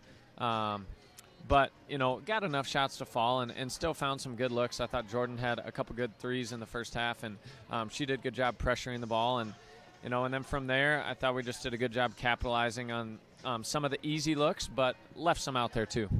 And it was really kind of your leading scorer. I've got down for 7 points between Kudera and Wolfgram. Now, that's not the official stats, but, that just tells you it was evenly dispersed on the floor. Yeah, actually looking at our game changer stats, first time, we had all but one player score on the court tonight, and so that's a really cool stat that, we're not going to get a lot of times. And so we got all 14 in, and 13 of them scored, and so that's a pretty cool stat. And now, let's just kind of chat about, you come off a 1-19 season to come back with an 8-12 year. Let's just talk about that and the improvement you've seen from your team. Yeah, well, the girls have done a really good job all season, trusting the process, just continuing to grow. And I thought that here to end the year, they've had a great just run of defensive games, really taking a lot of pride on that end. And then whatever is happening on the offensive end, whether it's an on night or off night, if we take the pride that we have in the defensive end, we're going to be in games and we're going to win a lot of games from the defensive end. And so they've done a really nice job leaning into that. And now coming up, you've got your Sodak 16 matchup. We think it's Rapid City Stevens, but, everything can shift. So what are your thoughts on what's the week going to look like, and how do you prep for the most important game of the year? Yeah, well, oftentimes you don't get just 4 days of prep for one single team, right? And so that's the nice thing, and it's a team that we saw just a couple weeks ago. And we had a lot of really good moments in that game. They jumped out to a big lead to start, but from there we kind of hung with them, and I thought that we did some good things. We held them to 6 points in the third quarter of that game, and so I think there's a lot of answers in that first meeting with them that we can go back and look at. We'll get the girls prepped with some film on Monday and then really attack it for 3 days going into the game Friday. All right, well, congratulations on the win here today, Coach. I look forward to some postseason basketball for you. We didn't get one last year, so it'll be exciting here for sure. And your first postseason game as head coach of the Gazelles should be a good one. Yeah, awesome. Thank you. Go Gazelles.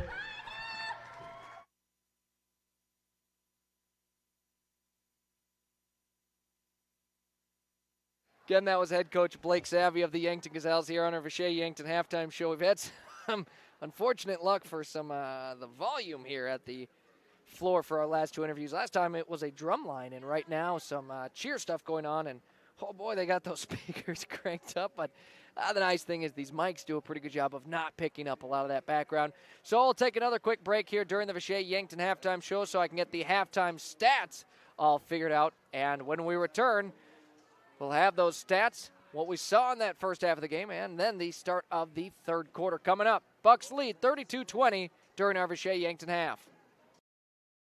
Welcome to JR's Oasis, your one-stop food and gas shop. Proud to serve Phillips 66 regular, premium, and diesel fuel. After fueling, go inside for slushies and shakes, ice cream cones, and now offering a full line of healthy, chilled items and snacks. JR's hot menu is great for breakfast, lunch, and supper, featuring the famous Hammer Breakfast Sandwich and fresh hand patty burgers. Try the new Cafe Tango frozen coffees for that extra boost of deliciousness. JR's Oasis, East Highway 50, Yankton. If you want somebody to come into your home and fix everything right the first time, look professional, act professional, treat you with respect, you gotta call Kaylin's. When they come in, I feel that they want to be there. I feel that they want to help me. You know, they put on the little booties over their shoes. They had canvas from the garage door all the way down to walk on. They left the furnace room in the basement probably cleaner than it was when they came in. They just do customer service very well. I would recommend Kaylin's to anyone. From simple sniffles to complex health conditions, the primary care providers at Yankton Medical Clinic will not only see you for your annual visits, screenings, and preventative care, but also provides care for the entire family, from pediatrics to adults. With 4 clinic locations and 15 outreach locations throughout South Dakota and Nebraska, compassionate, quality medical care is closer than you think. For more information on providers, services, and locations, visit our website, yanktonmedicalclinic.com. If you're into hunting, fishing, towing, or just want to blaze the trail, All Seasons has ATVs, UTVs, dirt bikes, and scooters from quality brands like Honda, Yamaha, and CF Moto. Needing watercraft? All Seasons has a large selection of quality boats and wave runners, and we take pride in service after the sale. We have friendly certified technicians that will winterize, summarize, diagnose, and repair your power sports equipment. In business for over 20 years for good reasons. We're All Seasons, Power Sports and Marine in Yankton. Do you like to read? I love to read. So does Rabin Books, your unique bookstore in Yankton, where you'll find thousands of books from brand new to gently used oldies but goodies, all at unbeatable prices. Trade in your old favorites for credit and be able to explore something new. Whether you're a casual reader or a bookworm, Rabin Books is your next chapter, located at 804 Bill Baggs Road. Rabin Books, where every book finds a home.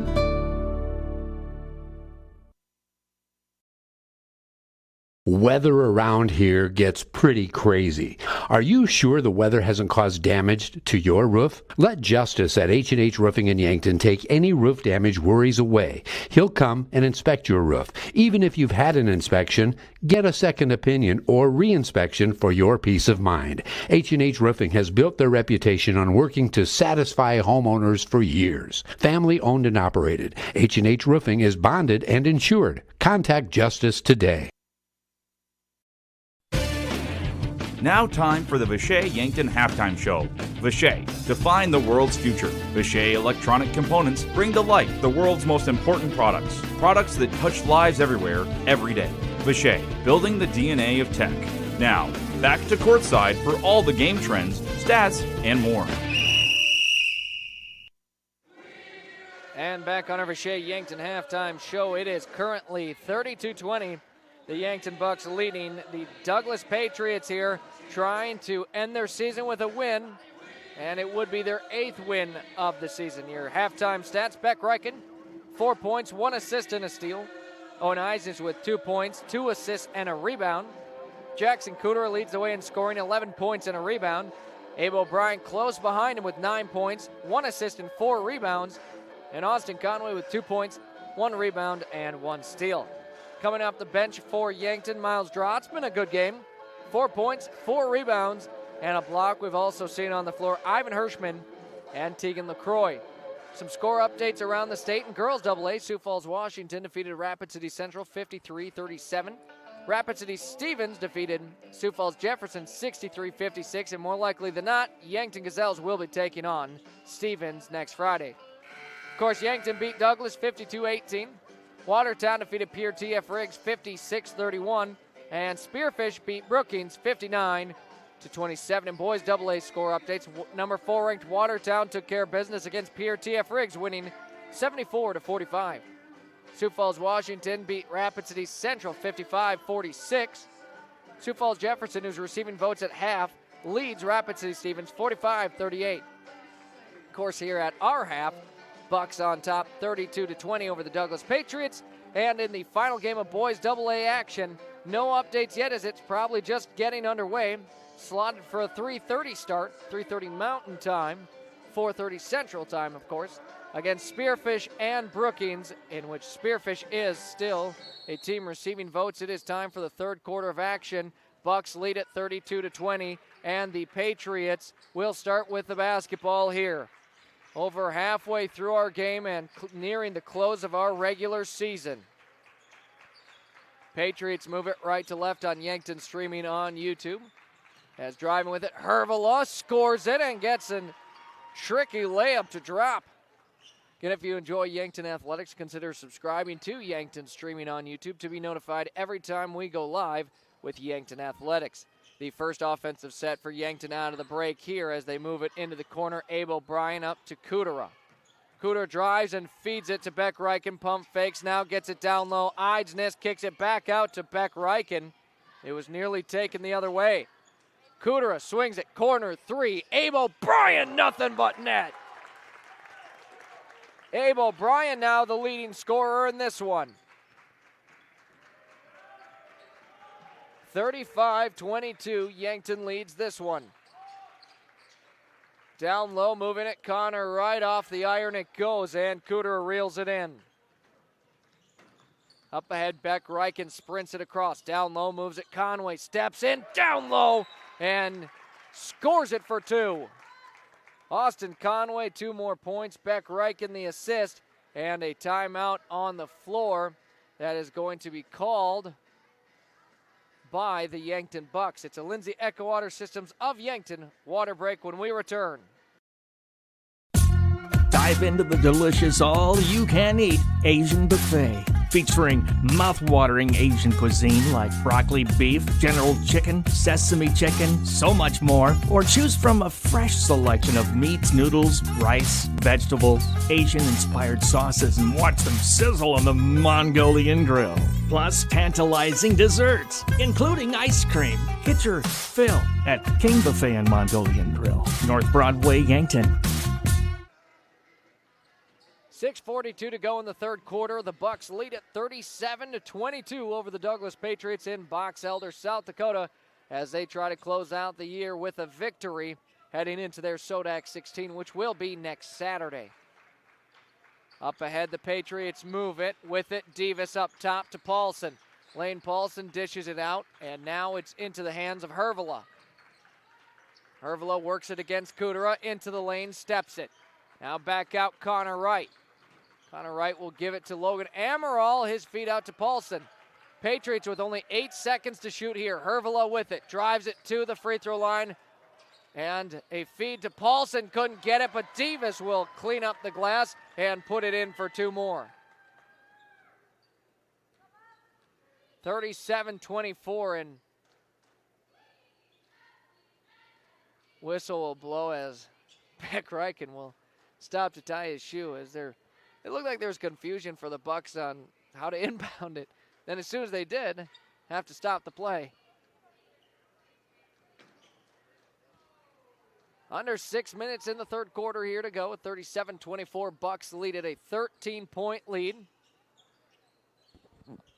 Beck Reichen pump fakes a 3 over to Eidsness. It goes corner 3. Jackson Kudera off the front rim. It rolls and goes out of bounds as Logan Amaral just let it go out as the Bucks had touched it last. No point in risking it and maybe accidentally touching it, and it goes out.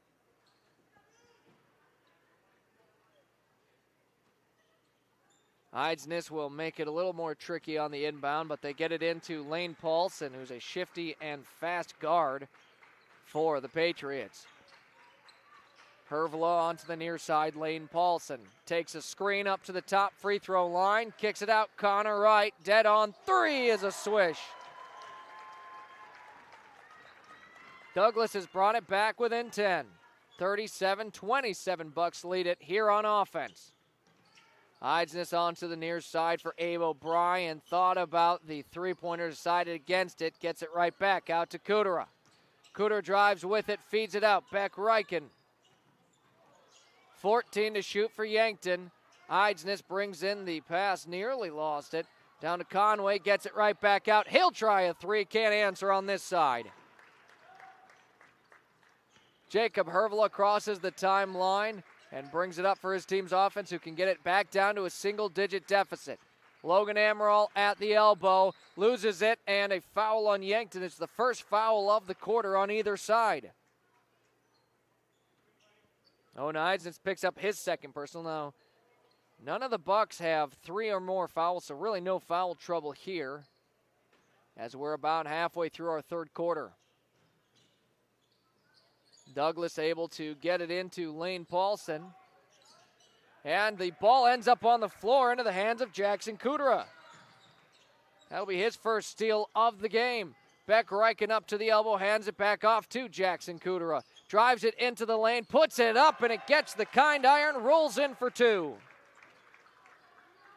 13 points in the game for him. He takes back the lead over Abe O'Brien, who has 12. Patriots are able to break Yankton's press, and Eidsness got a hand on it, steals it away. That's Eidsness' first steal of the game, which is almost hard to believe. Beck Reichen has it, some spacing, swishes it in. Beck Reichen up to 6, and the Bucks lead is now shot up to 14. 41-27 halfway through our third quarter. Logan Amaral has it, ball's on the hardwood, and Eidsness dives on it, he's fouled.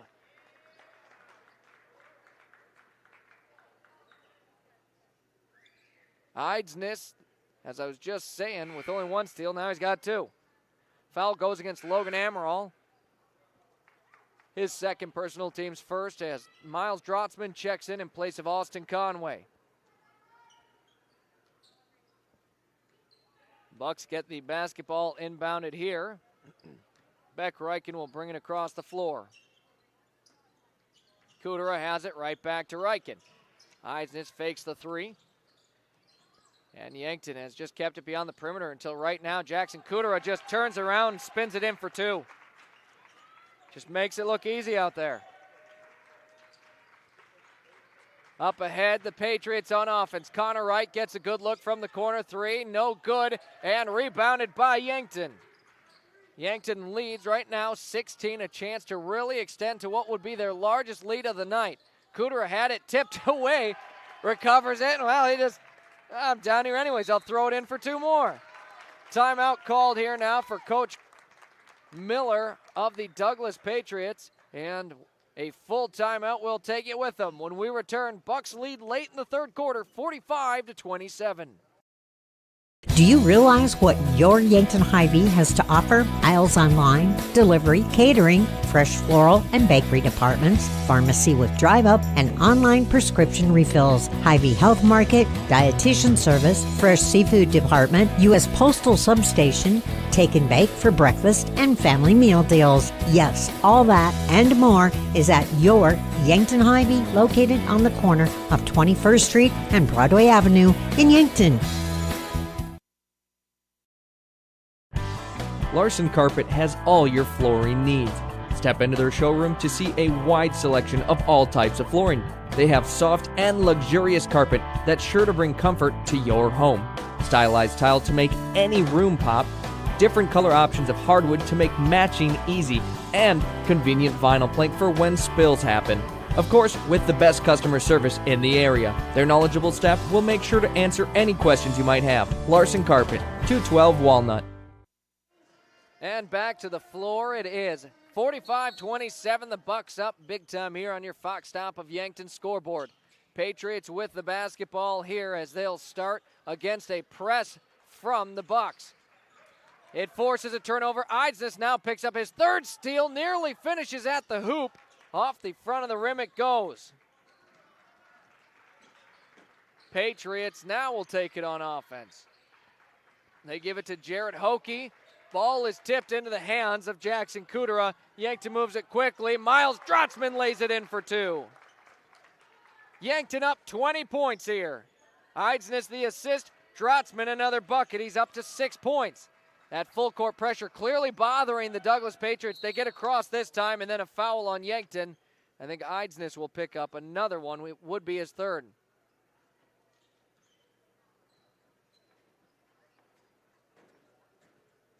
And Coach Miller exchanging some words here with the officials. As Eisnitz does, in fact, pick up his third personal, team's first of the quarter. Just over 2 minutes to play here. And now the official coming to talk with Coach Haynes about something. Not sure on what's going on or what needs to be explained. If maybe he's being told one of his players needs to stop doing something, I'm not sure. Patriots with it here. Into the hands of Jarrett Hokie, who's at the Patriots logo, wants to get his team's offense set up.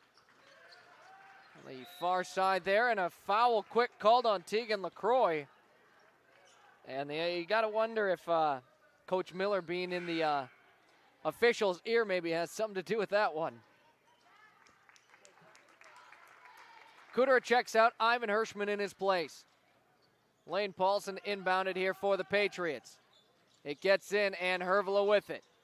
On the far side, tries to work it against Tegan LaCroix, gives it up. Connor Wright now up top, it moves. Jarrett Hokie to the elbow, dishes it out. It's Benny Olson. Still 20 to shoot here as Hokie lines up the three, no good. Drotzman the rebound.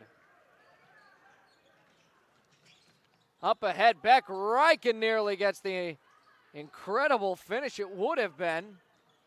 Instead, we move the other direction. Patriots back on offense as under 2 minutes to play here in the third quarter with Yankton up 20. Hervela has it, kicks it out. Connor Wright, another three-point attempt for him. Ends up with Tegan LaCroix. Bucks slow things down, and Beck Reichen sets up a play for his team. Gives it up Tegan LaCroix over to Miles Drotzman. Now Tegan LaCroix kicks it out, has an open Ivan Hirschman, drills the three. Ivan Hirschman, his first score of the game, puts his team up 23 points, 50-27 as we cross the minute mark in the third quarter. Bucks leading this one. Benny Olsen works against Miles Drotzman. It's 12 versus 12. Pass nearly tipped. Ball's on the floor. Beck Reichen scoops it up, and another steal for this Bucks defense. Reichen stops in the lane, gives it up to Tegan LaCroix, who steps it back off the front iron. It goes. Reichen, the offensive board, and one. Beck Reichen, the offensive rebound, and then puts it back in for two more. We'll watch the replay, brought to you by Yankton Wynn Nelson, second generation, family owned, and supporting the local community since Yankton Athletics since 1981. Beck Reichen has put his team up 25 as the foul went against Jared Hokey, his first personal, and team's second of the quarter. Checking in here for the Bucks is Jackson Reichen. Reichen, Beckett that is, gets the free throw and extends this Bucks lead 53-27. 26 points is the difference.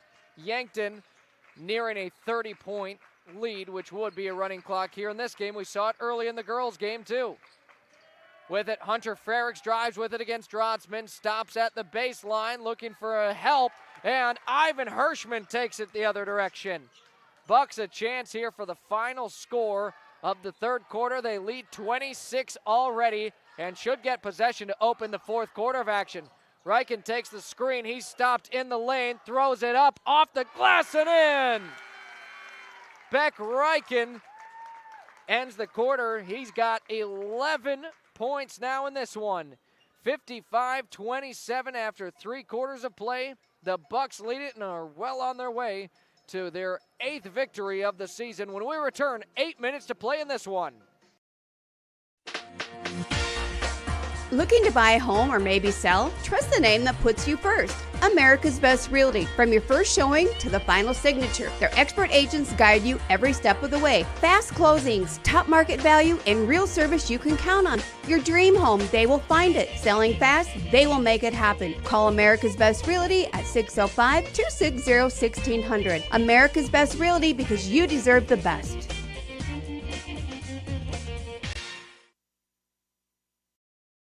Looking for a photo that actually looks like you, but better?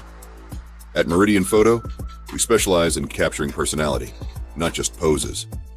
Whether it's headshots, high school seniors, family sessions, or team and individual sports photos, we'll make you look like a legend. We've just landed in the Meridian district of Yankton. Book your session today at meridian-photo.com or give us a call at 605-655-4598. Meridian Photo. Be you. You deserve it. We've got 8 minutes to play here of the regular season for Yankton basketball. Gazelles already wrapped up their regular season out with a victory over the Patriots. Bucks trying to do the same and certainly put themselves in a good position to do just that. Miles Drotzman spins, shot denied, and heading the other way as Drotzman fouls Douglas right out of the gates. Drotzman picks up his second personal foul. And the team's first 11 seconds in to our final quarter of play. Patriots with it, and Jacob Hervela working against Beck Reichen. Down low, they move it. Davis goes for the slam. It does score, but not a dunk here. I guess it depends who you ask. Bounced off the rim, off the backboard, and through.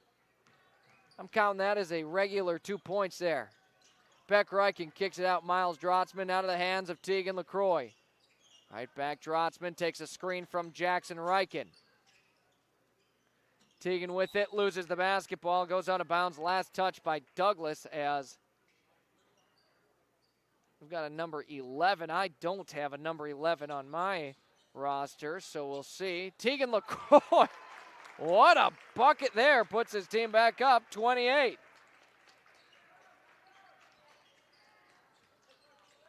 On offense, working it are the Patriots. Davis turns, fades, can't get that one to drop. It was halfway down, and now the Bucks take it the other way. Beck Reichen sprints it down the floor as he does frequently, brings it out to the half-court line. Reichen hands it off to Tegan LaCroix. Now far side, Ivan Hirschman to Drotzman. Reichen has it at the top of the key, finds Hirschman who drives with it, fakes it, gives it up to Beck Reichen. Reichen finds some spacing and an offensive foul on Beck. Beck Reichen picks up his first foul only of the game, and that will be the second team foul on the Bucks. Austin Conway checks in place of Jackson Reichen for Yankton. And with Joshua Davis down low, it can be tough. I mean, he's 6'7", a senior. And so Haynes has now got Conway back in to try and work against him. Patriots on offense here, as just looking even at the program at the school, Tegan LaCroix knocks it out, and it'll stay with the Patriots, but even their varsity doesn't have a number 11 listed. She's currently off the floor, so that will work. It's their 9th grader, Micah Oliver. Or on their 9th grade sophomore team, excuse me. He's a sophomore. Beck Reichen takes it away, steals it, brings it the other direction, goes in for two, scores it, and Yankton has given themselves a 30-point lead here with 6 minutes to play. 59-29, Bucks on top. Jared Hoke with it, works against Ivan Hirschman across court to Lane Paulson. Paulson settles in for a mid-range jumper and gets that one to drop.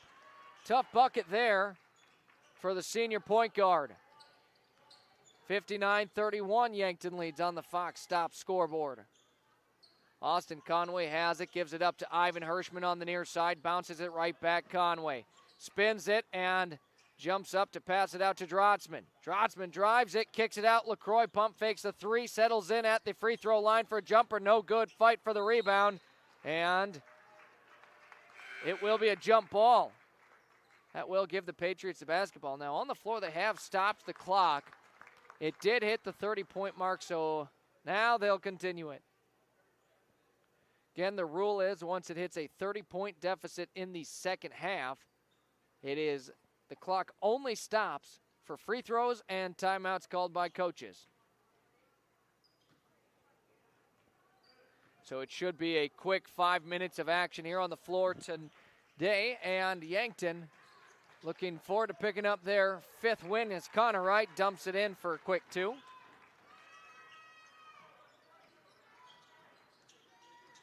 And the Bucks bring it down the floor with it. Tegan LaCroix gives it out to Ivan Hirschman. Around the horn they move it to Grady Walder, again, who had a fantastic game in the JV game. Had 25 at the half, didn't see his final total. Conway brings it in, no good on his attempt, and Tegan LaCroix pulls in the rebound. Yankton keeps it alive on offense. Grady Walder for 3, left it short. Conway in there for a fight for the rebound, and it is a jump ball, keeps it with Yankton. Jackson Reichen will check in. Conway to the bench. Wonder if he is done for the game or not. And another sub in coming in for the Bucks will be Carson Krall here. Carson Krall has not gotten into a ton of games, but the last couple he has. Outside of Spearfish. Inbound barely gets into Tegan LaCroix, was nearly going the other direction.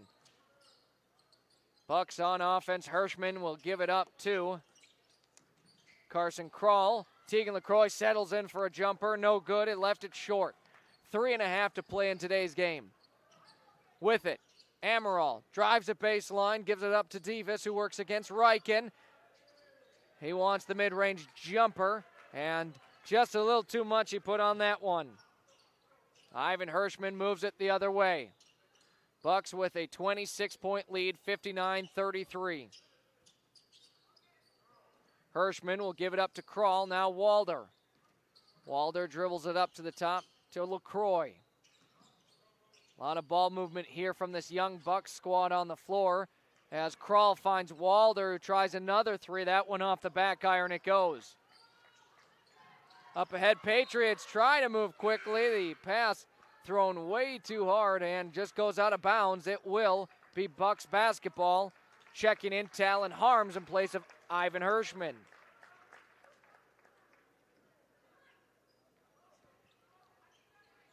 Two and a half to play in this one. Bucks 59-33 leading. From the logo, doesn't make that one. And wonder if Haynes is not too happy about that. Lane Paulson drives to the hoop, can't score it, but he is fouled. Again, you wonder if Krall's going to hear about that one from Coach Haynes. Standing on the Douglas logo, and he pulls up. And a timeout for Coach Haynes, and got a feeling he's going to talk with his guys about it, and yeah, he is in Carson Krall's ear about it. You had to wonder. That is just one of those plays you try to avoid for the junior. Standing on the Douglas logo, he said, yeah, why not? I want that one to drop. 59-33, Bucks lead this one. It's a quick timeout called here for Coach Haynes. Just a 30-second Lindsay Echo Water Systems of Yankton water break. We'll leave it right here. So with it at the free throw line, Lane Paulson for the Patriots. His team trails 26.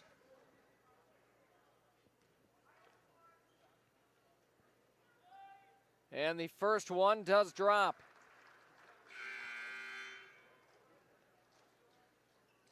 Lane Paulson in this one, up to 8 points in the game. Bucks floor is made up of Jackson Reichen, Tegan LaCroix, Carson Krall, Talon Harms, and Grady Walder. Paulson's next attempt bounces around and drops as well, as he's narrowed the gap down to 24. Under 2 minutes officially here on this West River trip and in the regular season for Yankton. Carson Krall has it, will hand it off to LaCroix, now to the hands of Walder. Around the horn they move it, far side, LaCroix has it. Down low, finds Grady Walder. Wanted to go up with it, but didn't have a good look. A lot of passes from Yankton here on this one. 6 to shoot, Grady Walder in his hands, off target. You don't see Walder miss a lot of open looks from downtown. Has been here tonight. Hokie with it, gives it up to Joshua Davis. Davis wants to fire the three, no good. LaCroix reels it in. Tegan LaCroix dribbles it down the floor, gives it up to Walder. Now across to Carson Krall. As we near the 1 minute mark here in this game, and we have officially crossed it. Tegan LaCroix on the far side, cross-court pass. Talon Harms will try the three off the back iron. That one bounces. 59-35, Yankton in the lead. Will certainly take the win here tonight as Hokie tries the triple. No good. Harms the rebound. There is a 7-second difference between shot and game clock. Yankton will be forced to take a shot here. And a foul here on Lane Paulson. Any more now, they will not need to foul, as it is a clean slate on the floor for the Patriots as clock just continues to run. Coach Miller, it sounded like he told his guy Lane Paulson to foul just to get these other guys in here quick, as we have our last 11 seconds on the floor, and the Bucks will be able to just dribble this one out. And your final score on the floor tonight here will be 59-35.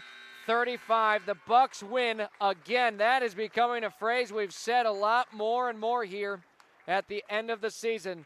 Douglas wraps up their season 5-15. Will fall short of the Sodak 16 game.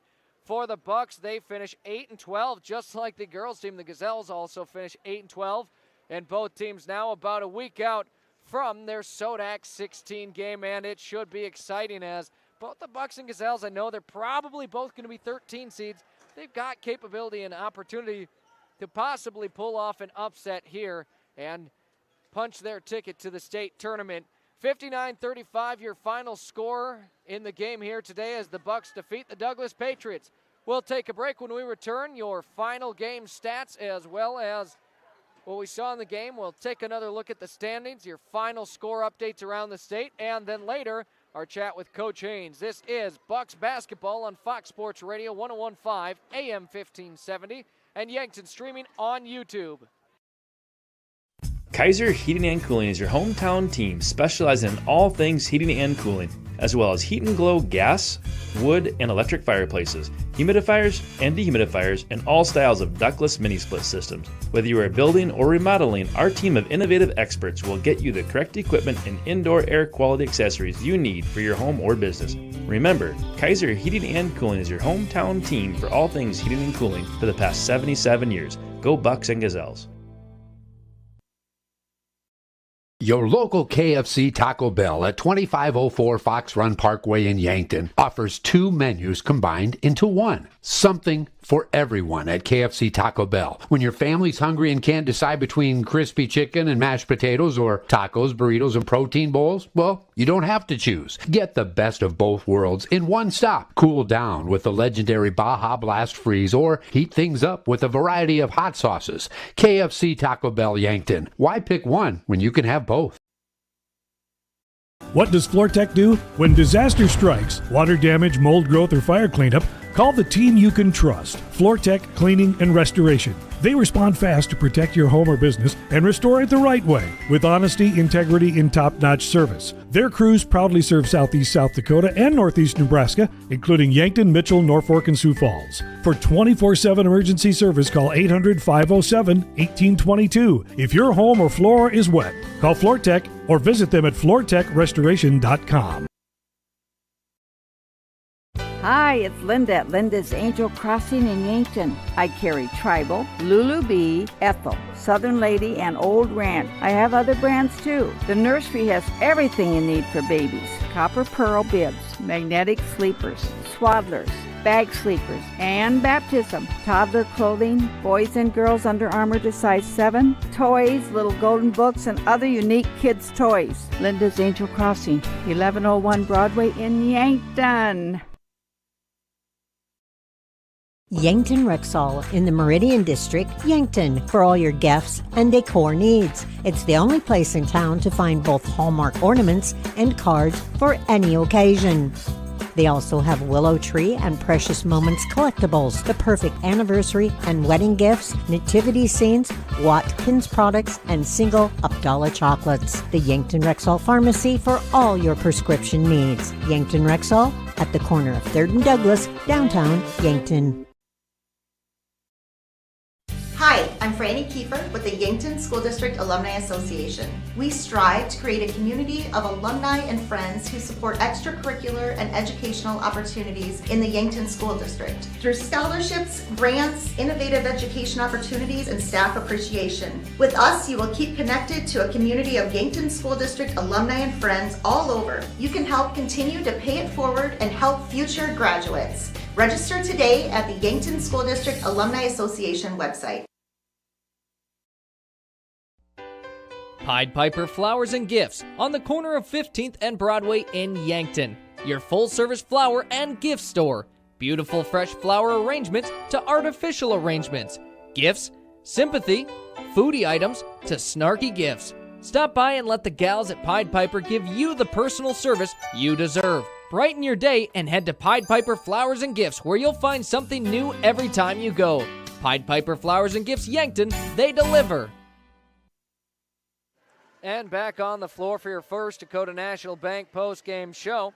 First Dakota has proudly supported the dreams and banking needs of their customers for over 150 years. They offer personal, business, and ag banking solutions for every stage of your journey with 2 locations, downtown and North Broadway, Yankton. The Bucks get a win here to close out their regular season, 59-35 over the Douglas Patriots. And now time for your final game stats as we look forward now to the Sodak 16, which should be some good games for the Bucks and Gazelles. Beck Reichen wrapped up with 11 points, 1 rebound, 3 assists, and 3 steals. Owen Eisnes, 2 points, 1 rebound, 3 assists, and 3 steals. Jackson Cooter had 17 points, 3 rebounds, an assist, and 2 steals. Abe O'Brien, 12 points, 4 rebounds, and an assist. And Austin Conway with 4 points, 1 rebound, and 1 steal. Off the bench for the Bucks, Ivan Hirschman, 3 points, 2 rebounds, and a steal. Tegan LaCroix, 2 points, 3 rebounds, and an assist. Miles Drotzman with 6 points, 5 rebounds, and a block. And Talon Harms with 1 rebound. We also saw on the floor Grady Walder, Jackson Riken, and Carson Kroll. It's now time for your hot hands of the game, brought to you by Kaiser Heating and Cooling of Yankton. Yankton's originals and most trusted heating and cooling professionals for over 76 years. Kaiser Heating and Cooling, 808 West 23rd Street of Yankton.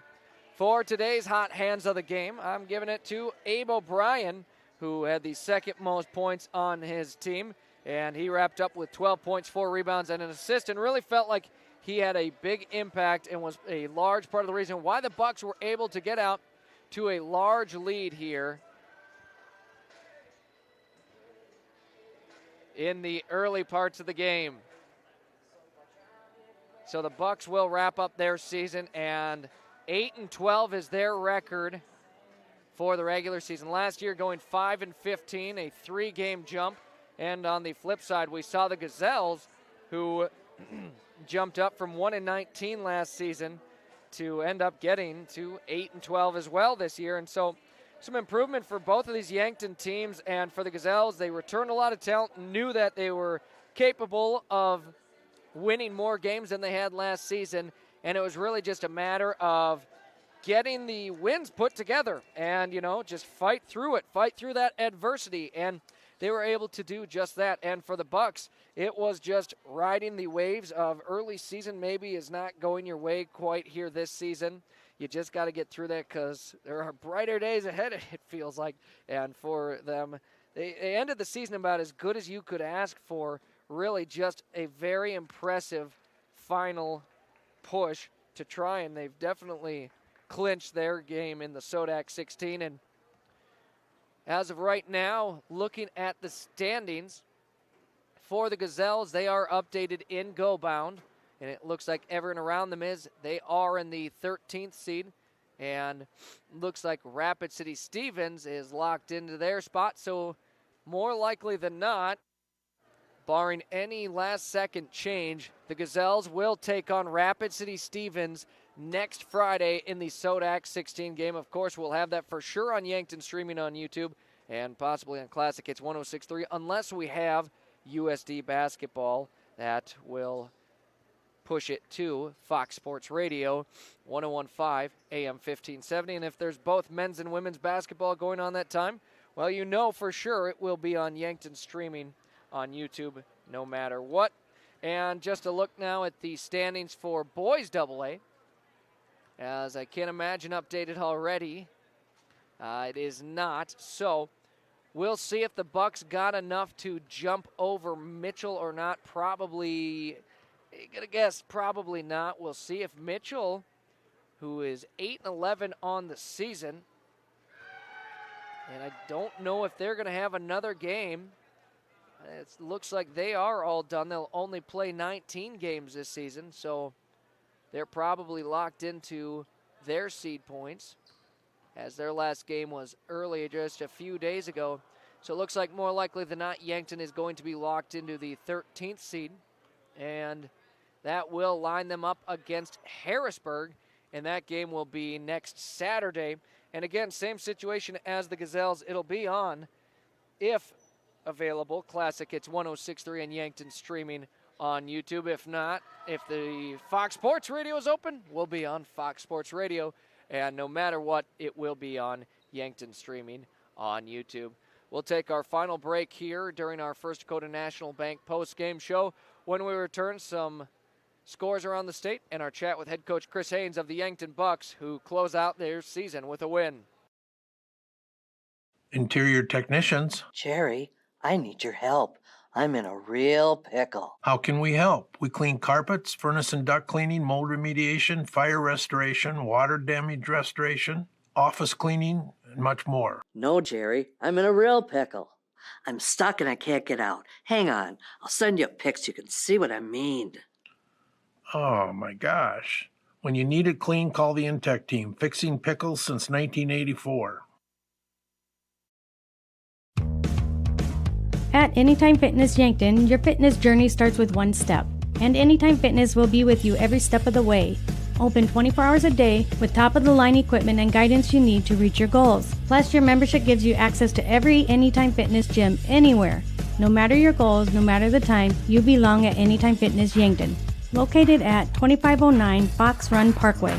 Start today at Anytime Fitness, where your fitness journey never stops.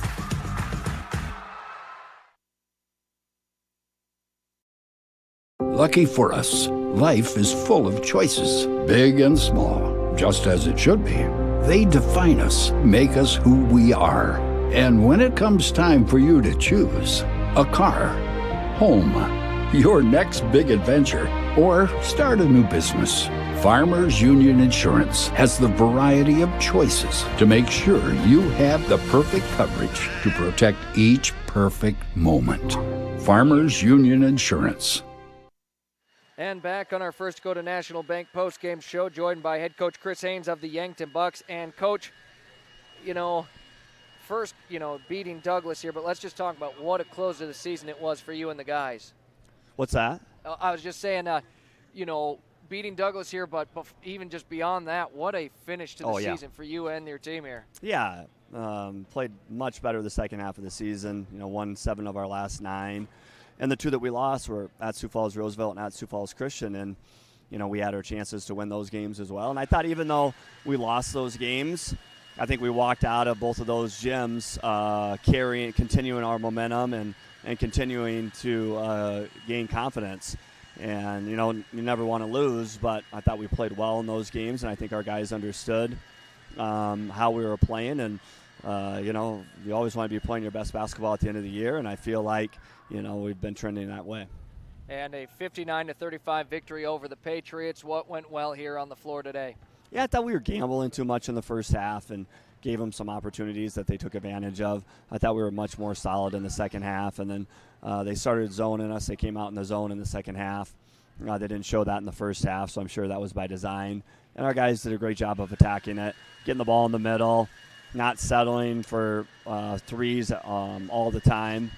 And, Jackson Kudera had another big night. And part of that was in that third quarter there of getting in the gaps of the zone, taking it to the basket, hitting a couple little pull-ups in the middle of the zone to kind of stretch that lead for us. And coming up, you've got your Sodak 16 matchup, and it looks like it's probably going to be against Harrisburg now. I don't want to say for sure because seed points can change. What are your thoughts on that? Yeah, it's going to be a dogfight Saturday up there. Obviously they've had a great season and the 4th overall seed, and they're a tough matchup for anybody. They got 5 guys plus the guys off the bench, and every single guy that they put out there can shoot the basketball. They can put it on the floor. They can finish at the rim. They're super athletic and quick. So obviously a huge challenge for us, but I think it's one that our guys are looking forward to and excited about. All right, well, thanks as always. A way to finish out the regular season here this year. I mean, it's been a fun one for sure, and as you said, should be a dogfight on Saturday, and looking forward to it. Sounds good. Thanks, Zach. Again, that was head coach Chris Haynes of the Yankton Bucks here.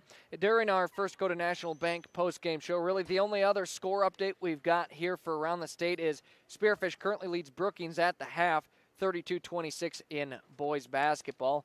We'll get you back to your regular programming on Fox Sports Radio, 101.5 AM 1570. And for the final time here on Yankton, streaming on YouTube. And until next Friday with the Gazelles Sodak 16, next Saturday for the Bucks Sodak 16. I'm Zach Spear, and a big thank you to my wife, Madeline, for making the trip out West River with me. And have a great rest of your night. We'll tune in with you next week. This has been a presentation of Yankton High School basketball from 5 Star Communications. Thanks for tuning in, and join us next time for all Yankton athletics. Go Bucks and Gazelles!